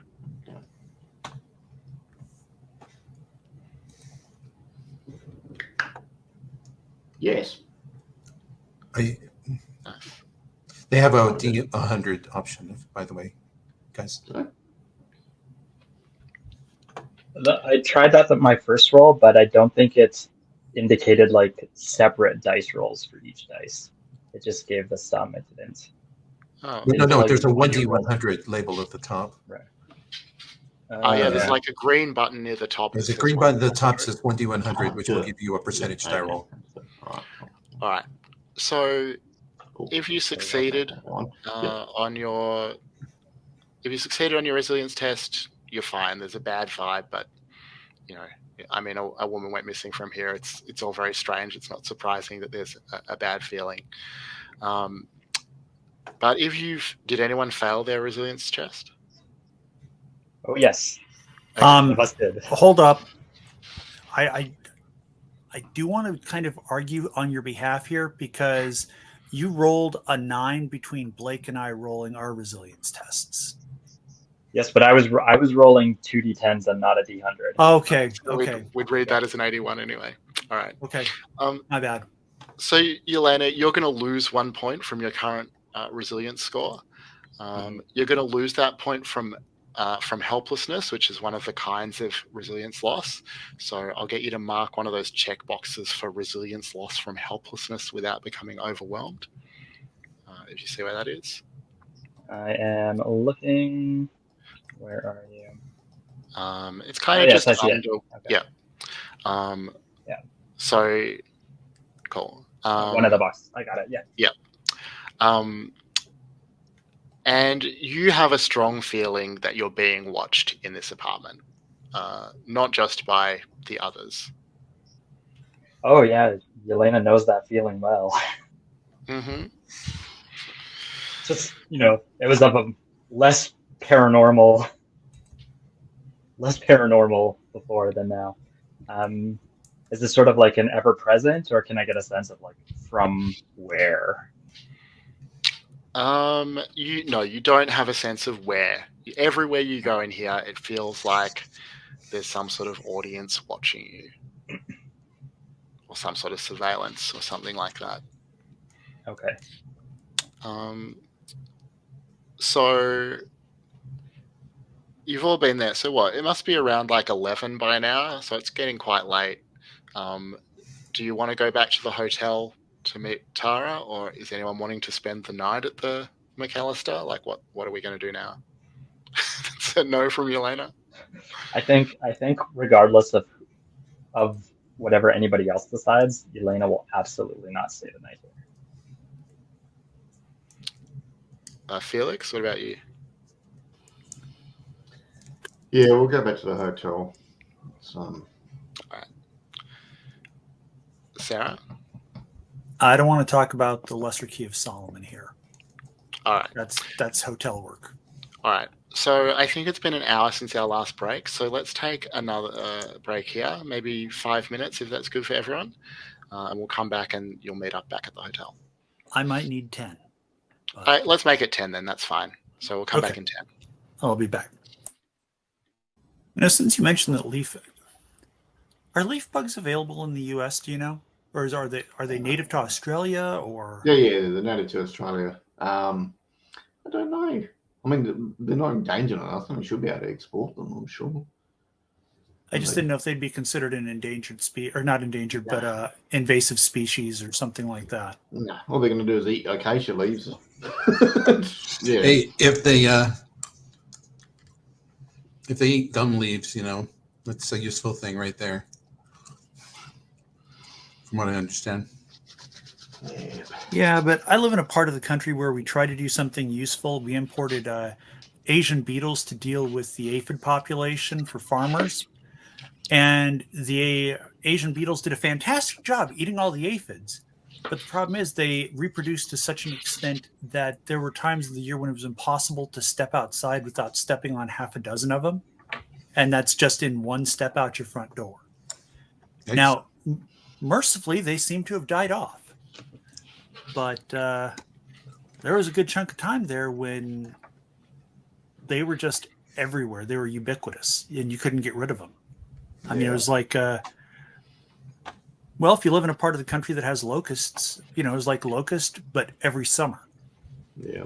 We had that with beetles, and then we introduced cane toads, who happily reproduced and ate them, and then other creatures ate the cane toads and died because their skin's poisonous, and now they're everywhere. Yeah, the cane toads and the rabbits, right? Yep. Australia's famous. And Europeans, the three great introduced species of Australia. Fair.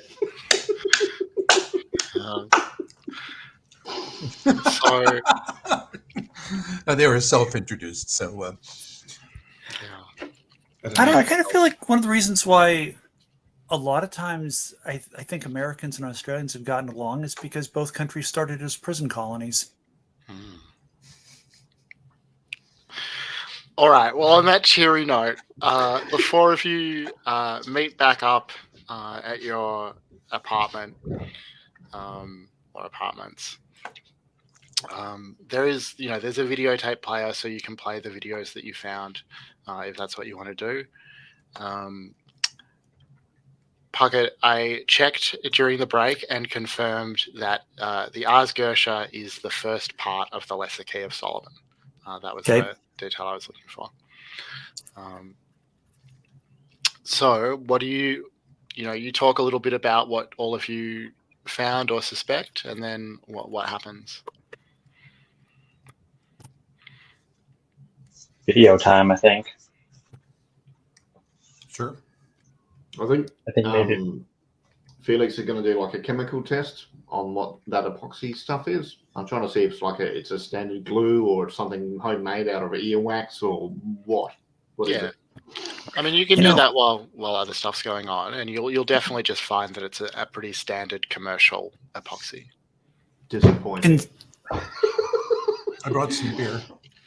Considering what all we found in that apartment and the occult symbol and what I know, I want to basically set up a circle of protection around the television before we, basically to just lock whatever might come out of that tape inside that circle. I mean, I think that you've learned from working with Delta Green that the sort of standard histories of the occult, the kinds of protective circles that humans use, are not the real hypergeometry, not the real magic that can truly affect the world. So maybe if Sarah wants to create a protective circle, she can do that. But I think none of the others are going to believe, at least, that that's a real meaningful magical ritual that's actually going to do anything. Also, the ring hasn't come out yet, so it's not in the cultural milieu. But we've seen weird stuff with Delta Green. Yeah, So I take it you're not going to make me roll for You don't creating. have to roll. Okay. So basically, what you're telling me is I can put salt around that thing all day long, but it's not going to work. That's right. All right. Would all you right. like a beer? Popcorn, actually. It's movie night.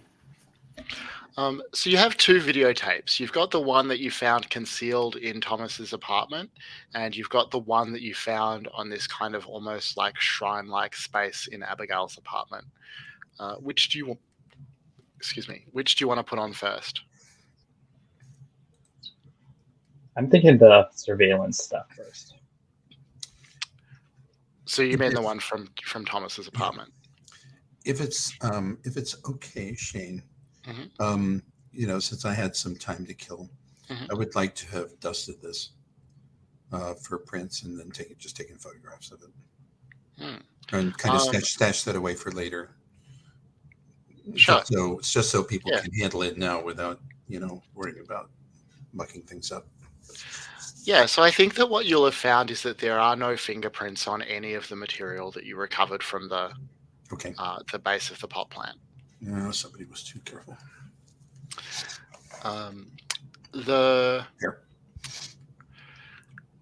So you put on the videotape. It's not surveillance footage. It is very crackly, bad quality recording. And it shows short clips of 1 or 2 minutes each that seem to have been taped off television of some sort of soap opera set in a medieval castle. You can't figure out too much about it from just the little fragments that are shown here.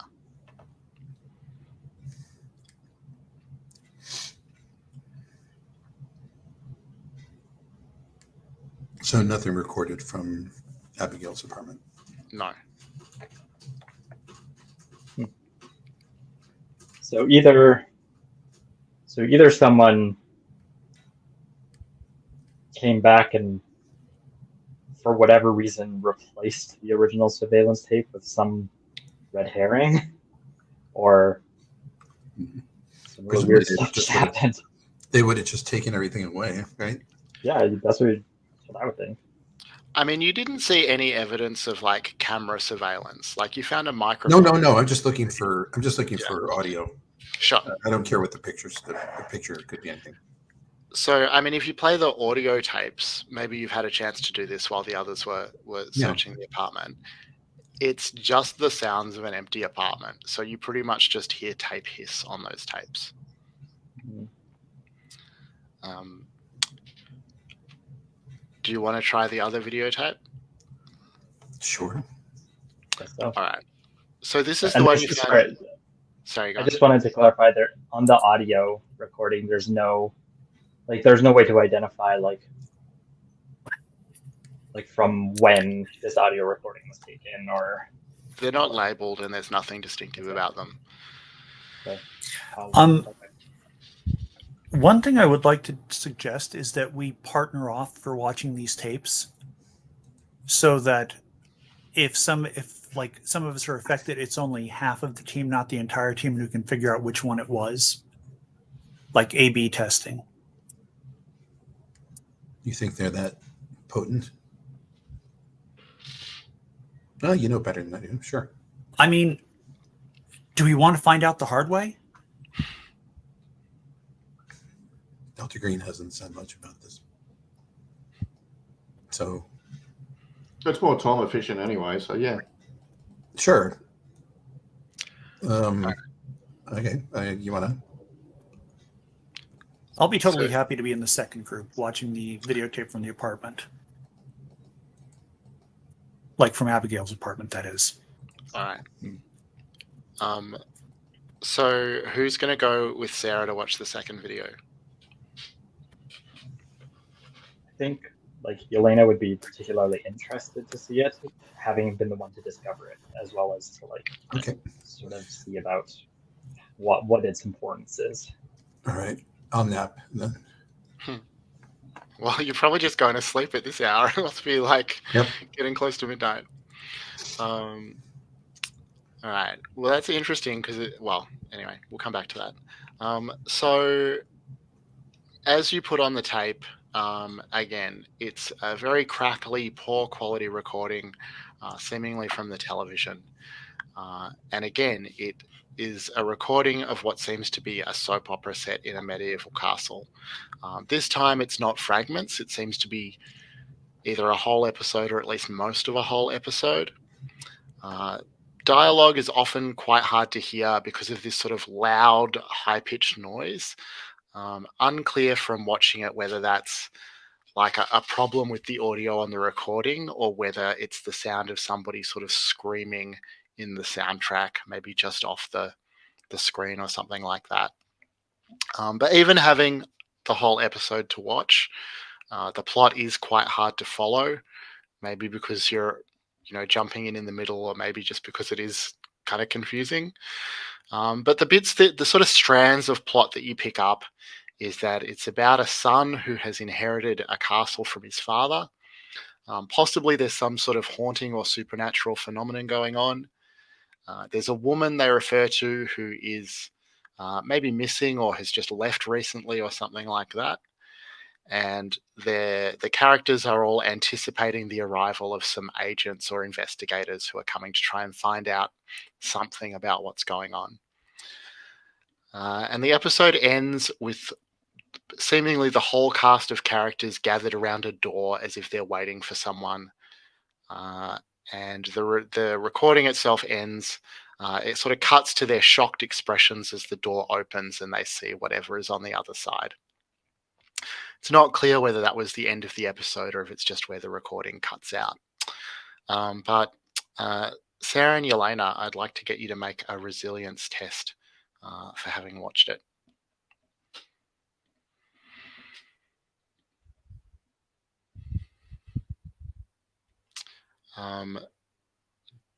That looks like a success for Yelena, is that right? Is 60 and what about Sarah? 60 under 75. I Right. mean, I don't mind watching this medieval soap opera that sounds suspiciously close to what we're actually doing. Yeah, it seems a bit weird, but you're both fine. And at this point, like, I think you would probably assume, like, you've watched this for an hour, it must be after midnight. Probably the others have gone to sleep. Maybe we'll say that that your character's sleeping, we pick this up in the morning, unless there's other stuff that you want to do tonight.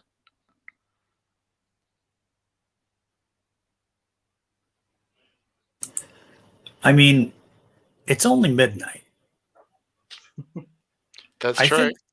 think Sarah would actually head out to the Village Vanguard and go have a couple of drinks and listen to some jazz to kind of clear her head of all this. Sure. Now, if Yelena wants to go along with that, totally cool. If not, no harm, no foul. I think Elena being, 35 after midnight is like beyond her capacity nowadays. Mm-hmm. If All right. if 35-year-old me at the time is any indicator. Yeah, that sounds right. So yeah, I think Sarah is able to go have some drinks, clear her head, have a nice enough time.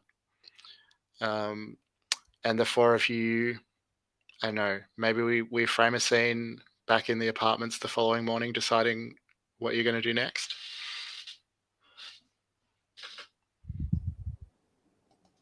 Wasn't there another video we haven't watched yet or something? Or So there's just the two. They both show the same program, but one okay. shows a whole episode and one just shows these sort of isolated fragments from it.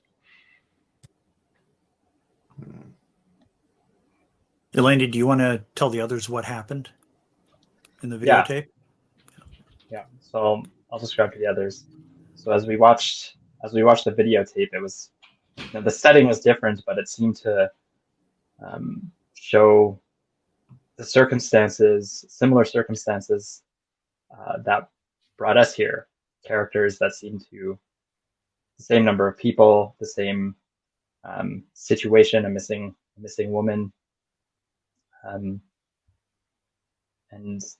yeah, it was oddly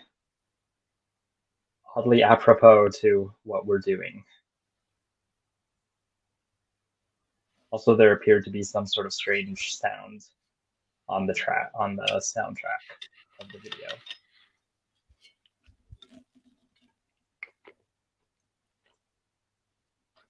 You're muted, Brandon. What kind of strange sound? High-pitched kind of screaming sounds. Difficult to tell if it was a result of the recording or potentially belonging to someone. Can I possibly grab a copy of that tape? Sure. Maybe you could find a way to slow it down. Maybe that's not screaming. Maybe it's something speeded up, so it's all out of It's whack. just my father worked in radio signals in U.S. Air Force, so I thought maybe he might be able to work with it. You want to show your father the possibly unnaturally No, inflected yeah. video? No, I don't think Delta Green wants us to show your father anything. Well, he's not seeing it; he's just hearing it. I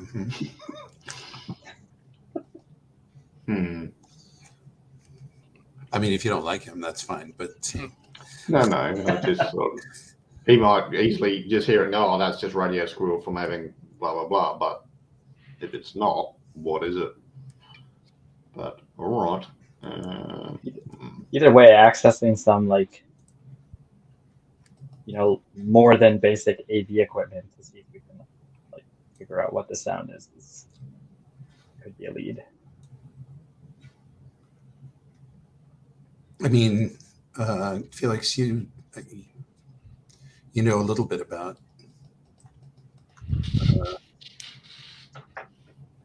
you have some SIGINT skills, which means you know a little bit about this.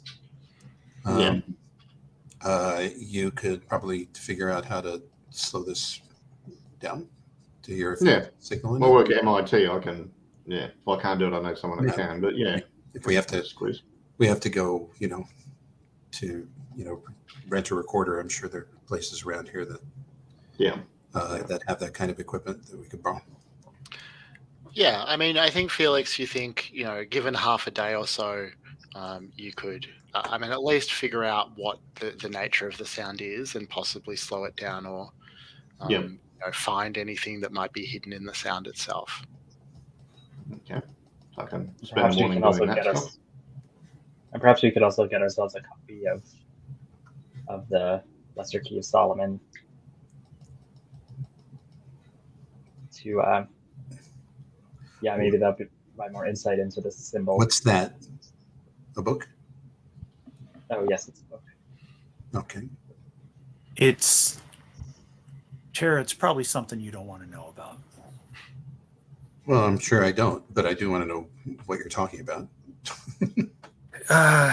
It's basically King Solomon's guide to summoning in demons and holding them under your control. Gotcha. If you think it'll help. Well, I mean, we've it's got to be pretty rare. finding. Well, it depends on what kind of a printing you're looking for. It's going to be expensive. I don't. The Endless Penguin books came out with an edition. No. There's a few bookstores in town we can hit, and they cater to the more serious occultist or the people who fancy themselves to be more serious.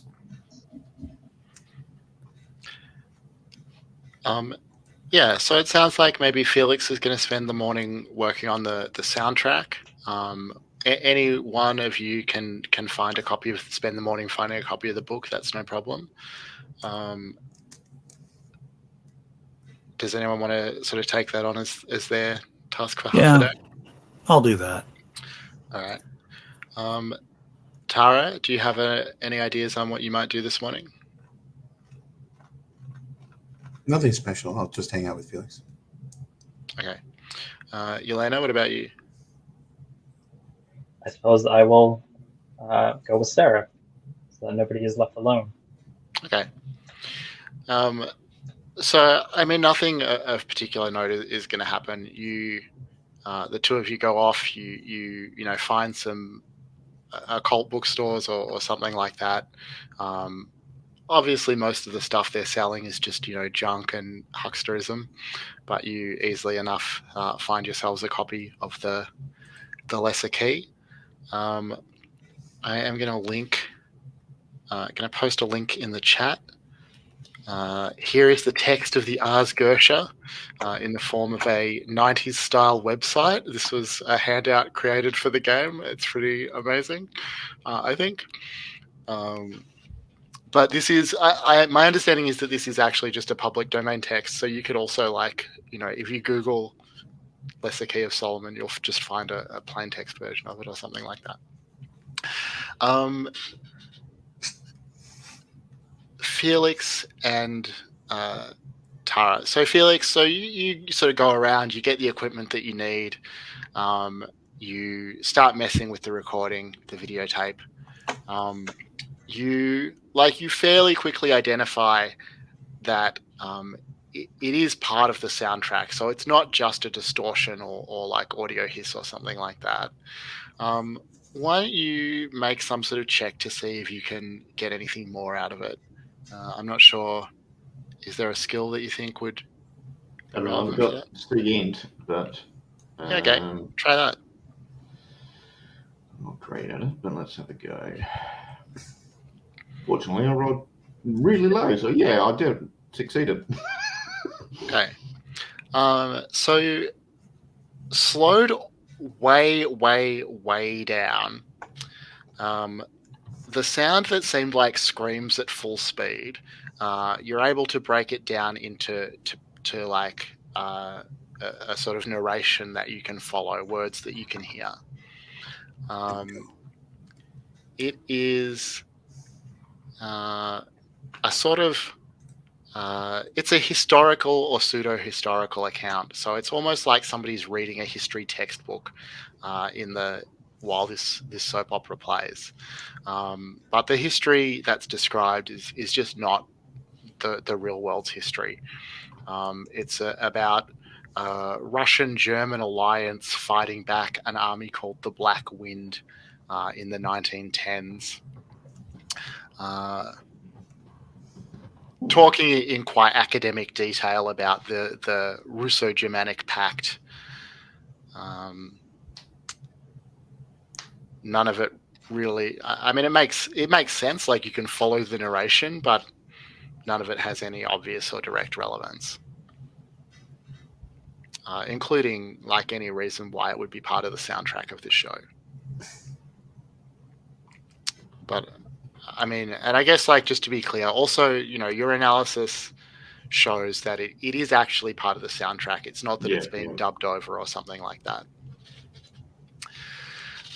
So just after lunch, all of you are able to meet up again.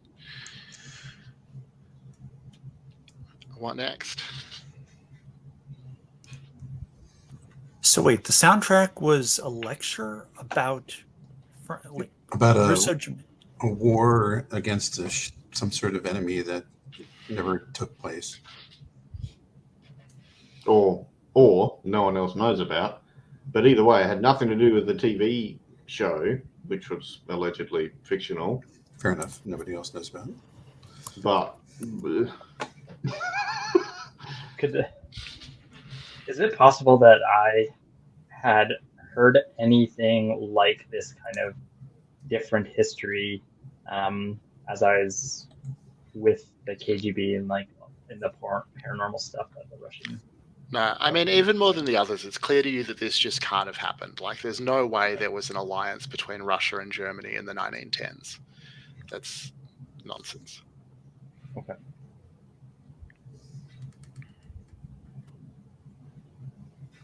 And I'll hold up a copy of the Lesser Key of Solomon that we managed to track down at a ludicrously expensive price.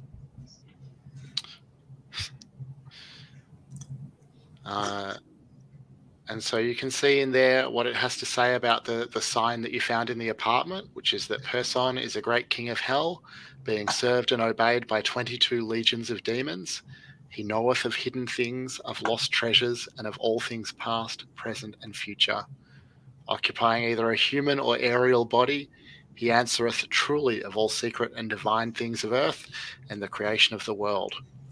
Person is depicted as a man with the face of a lion, carrying a ferocious viper and riding a bear. Before him, there can be heard trumpets sounding. Where was this symbol found in the apartment? Just amongst all the other stuff, like in no particular place. And it was like scrawled on a paper, or? Yeah, like just a bit of scrap paper. Okay. Well, no, I really wish I hadn't gone to a jazz nightclub last night.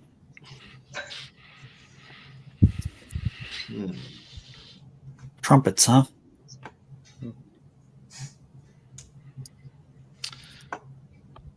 Okay.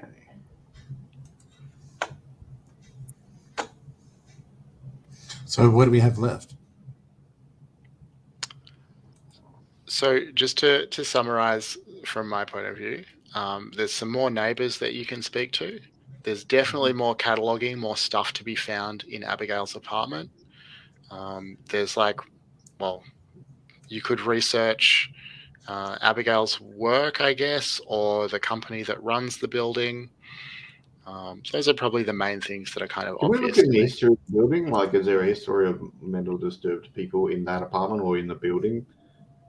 I mean, you could go to however you want to research that. Like, you could go do some historical research at the library or look at I think town city records, something like that.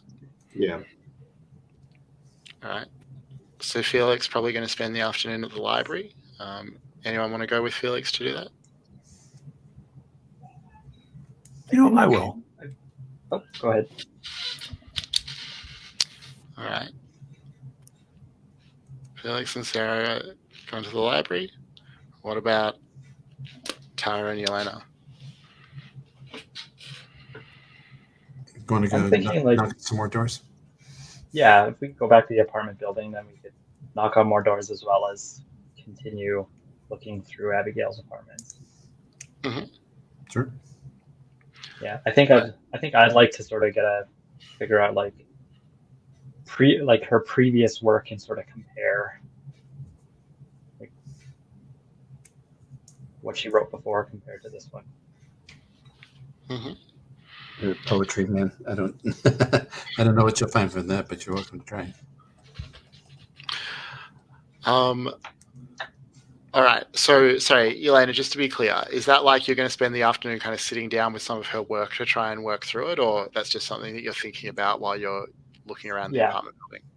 Yeah, that's something I'm thinking about. Like, I at least want to find them. Okay, cool. Let's go knock on a door or two first. Yeah, absolutely. See if anybody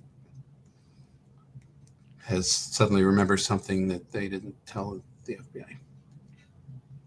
Okay. So let's start with that. So the two of you arrive back at the McAllister. There are two more apartments that you haven't looked into yet. You know from the mailboxes that they're rented to someone named Michael Van Fitz and someone named Louise Post. Any of them in particular you want to start with? The other apartment was on the Abigail's floor was the one that's Sarah and Elena. Yeah, so the two on the ground floor. One is we'll go up on the first floor. We'll start with Michael Van Fitz arbitrarily. All right. Well, I was thinking, I mean, hear me out here, like, because Lewis Post's apartment is directly above Abigail's apartment. Sure. Okay. Yeah, I'm fine. That's as good a coin flip as any. All right. So as you approach that apartment, you'll see that there's a sign posted on the door, like a printed laminated sign. The sign reads, "As part of a durational performance work, Louise Post has undertaken not to speak, write to, or otherwise communicate with human beings from 1 January 1995 to 1 January 1996. She will place this sign by her door at 11:59 p.m., 25 December 1994. If you knock during the period of the performance, she will not respond. She apologizes for any inconvenience."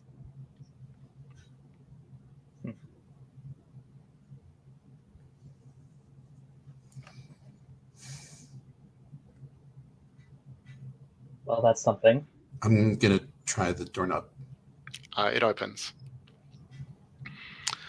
She doesn't have to communicate with us. I still want to get a look. So you see that there is a woman sitting at a desk in the apartment. She doesn't look up or react as you open the door. It's laid out similarly to the other apartments that you've seen. Nothing of obvious note as you sort of glance around. What about her? What about her? So she's dressed like a New York City artist. She's got a lot of black clothes. She's reading. You can't see what from here. She has her back to you, so you can't make out too much. But the usual, like, she's moving. Oh yeah. Like, moving around, like she's definitely alive, if that's the question. Okay. That was the question. Yes. All right. I think I'll go up to her. See what she's reading. Yeah, I'm gonna see what else she's reading for sure. Yeah, so it's some sort of like academic arts monograph. Art theory. Okay. She doesn't really react to your approaching. Huh. Okay. I suppose then I'll just say, Miss, Posts, right? Miss Posts, we're with the FBI. We're fully understanding that you are currently not communicating with anybody due to your work commitment. So we're going to look around. She doesn't react, but she doesn't react.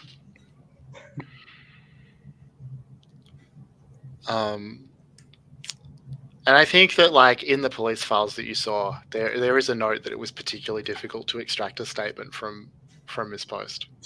Okay. Did she give a statement? Eventually? She did give a statement. Okay. She said that she wasn't close to Abigail and didn't know anything of relevance. Okay.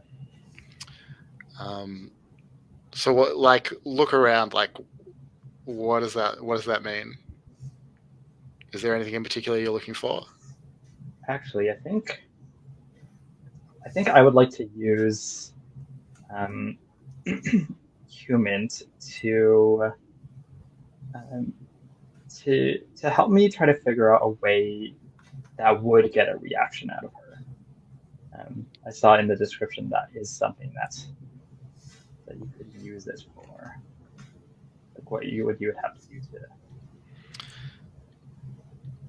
I mean, a loud noise or something startling would work.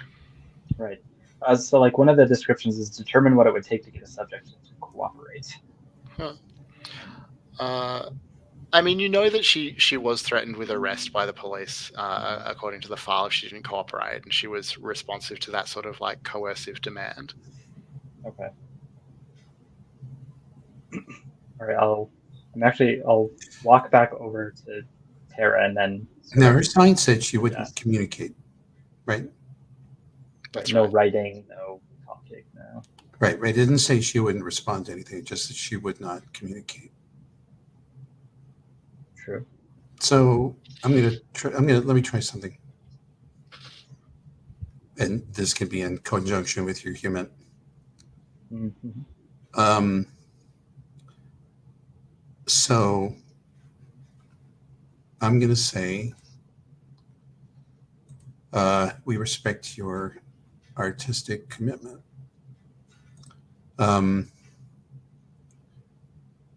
Howsoever, there is something in Abigail Wright's apartment that you might find striking.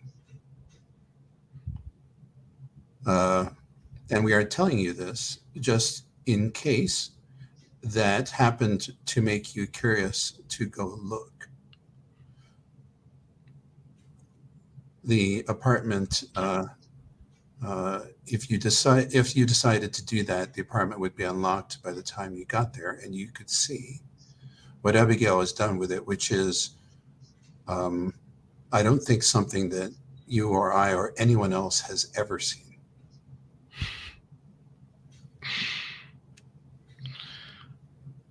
And I don't ask for a response from her. It's just, if she wants, she can get up and she can walk down the stairs, and we'll open up the apartment and let her see it. Okay.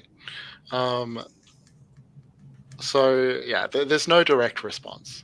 No, of course not. So Tara goes downstairs to open the apartment. I understand. Yeah, sure. Elena, do you go too, or I'm are you basically saying I'm going to go down and open up the apartment.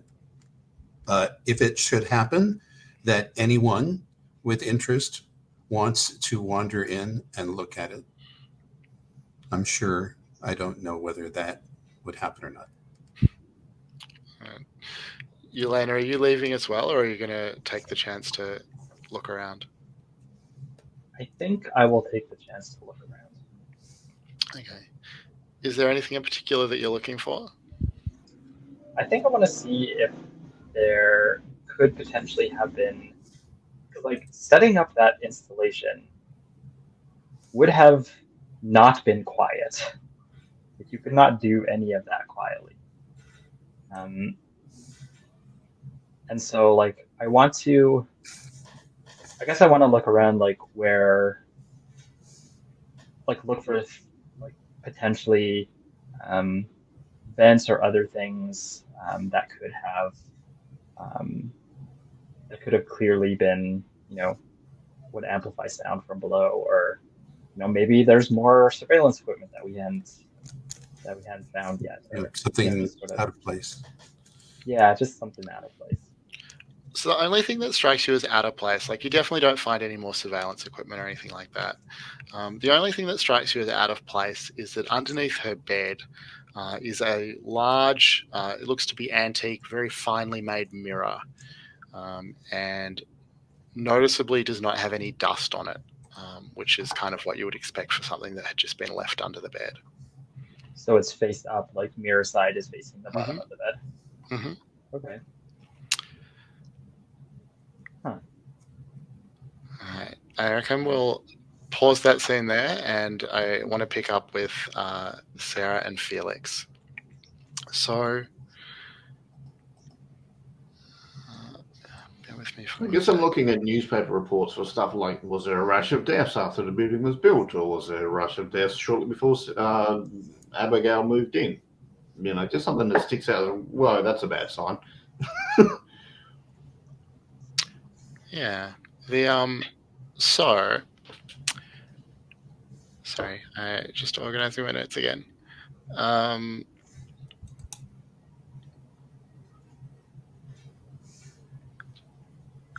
So the building, like what you find out generally about the building itself, like between the two of you, it was built in 1921. Like before you get to the things that you were thinking about, you quickly, one of the first things that you find in any of the places that you might research this is that the building was designed by an architect named Asa Darabondi in the 1920s. And Darabondi is notable both for his architectural genius and for being suspected of a wave of serial killings in the 1950s. Great. So you can, originally built for a family called the Lundins in the 1920s. The current Art Life company has owned it since the 60s. I mean, if you want to find out more about like crimes and things like that, it would probably be more like looking at police records or city records or something like that.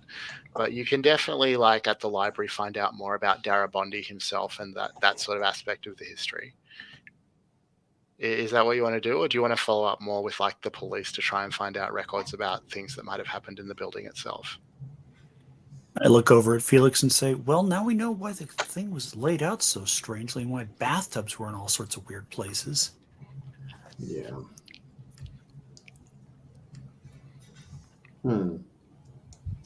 Yeah. I think I want to go and check the police reports. I'm glad we didn't stay the night in that place.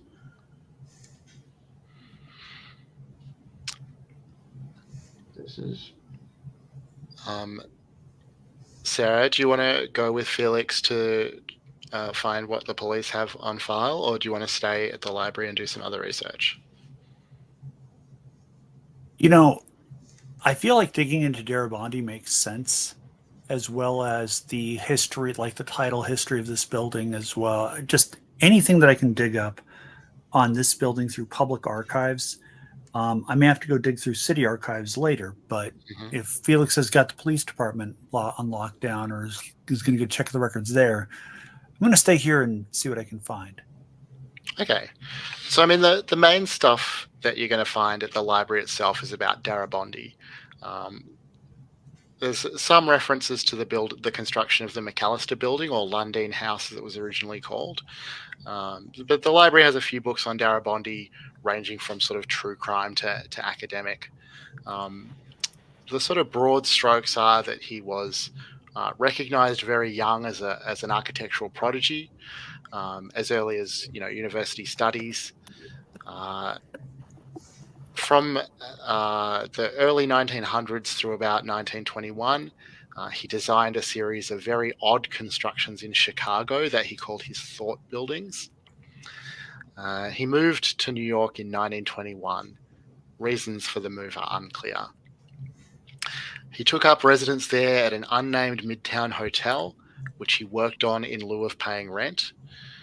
And 9 of his buildings in New York are still standing.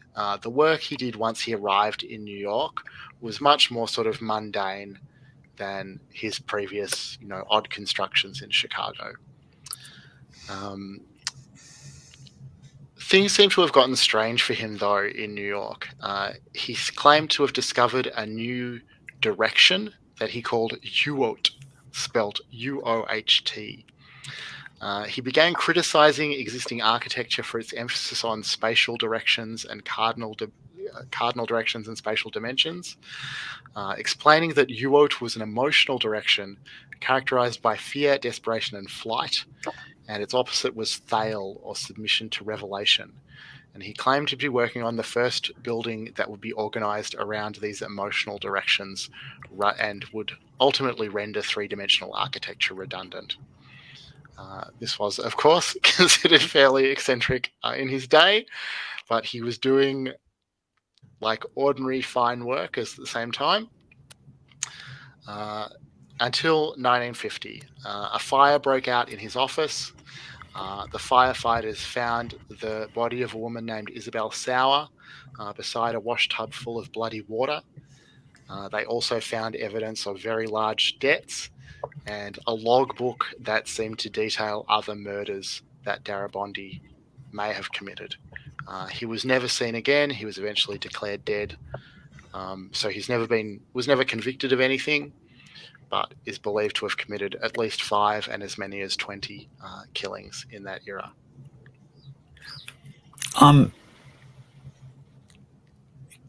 What can I find about his time in Chicago?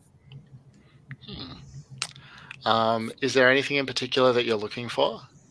To the extent that's possible, I'd like to know more about the Thought series of buildings and any potential and any murders that seem like they might fit his MO based on what we learned about it in the true crime books.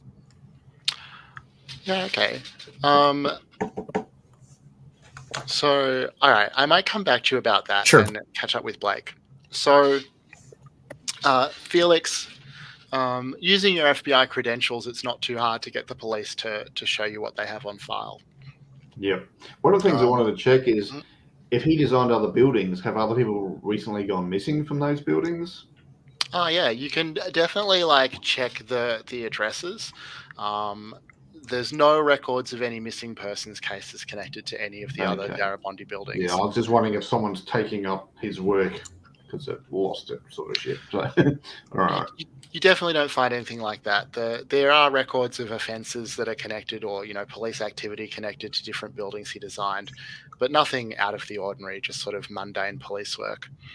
In terms of the McAllister itself, there were repeated complaints earlier this year, around February and March, of homeless people sleeping in the building.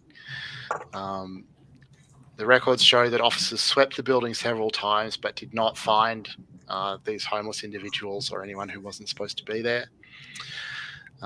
There were reports on the 10th of March from one of the residents named Michael Van Fitz that there were 3 unnamed women at his door making threats of violence.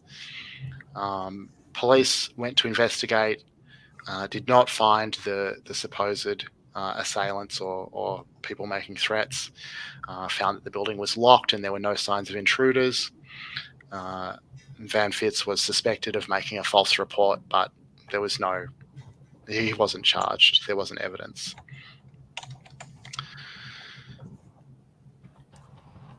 So it's not like the homeless people were living there. It's like people that may have looked homeless just visited to do acts and left, or were never there. Okay. I guess if you look looking further back in history, one of the Lundins hanged himself in the second floor ballroom when it was the Lundin House in 1950. And the original owner, Henry Lundin, was found dead on the roof on the 30th of April 1952, dressed very strangely. Police records from the time might sort of question whether he was involved in some sort of strange fetish activity. He was wearing a silver-coloured plastic robe and a paper mache mask. But it was determined that he died of a stroke, and so there was just a sort of cursory investigation, and that was it. And I think, Hang on. oh, sorry, go on. So when I meet back up with Sarah, I'll say there's a guy there in the 50s that died on the roof that had a paper mache mask.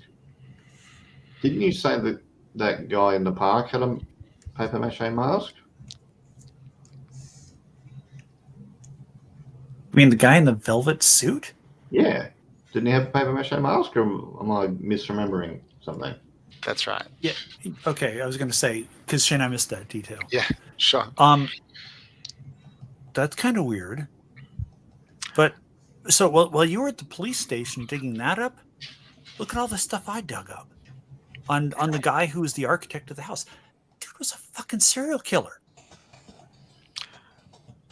And I think that this is where we're going to pause for this week because we're nearly out of time, and we'll pick up next time as you learn more about the McAllister and the strange events there. So before we finish up, anybody who has a check mark next to a skill to indicate that they failed a roll this time round, you just roll a d4 for each of those check marks and add it to your rating in the skill. And then clear the check mark.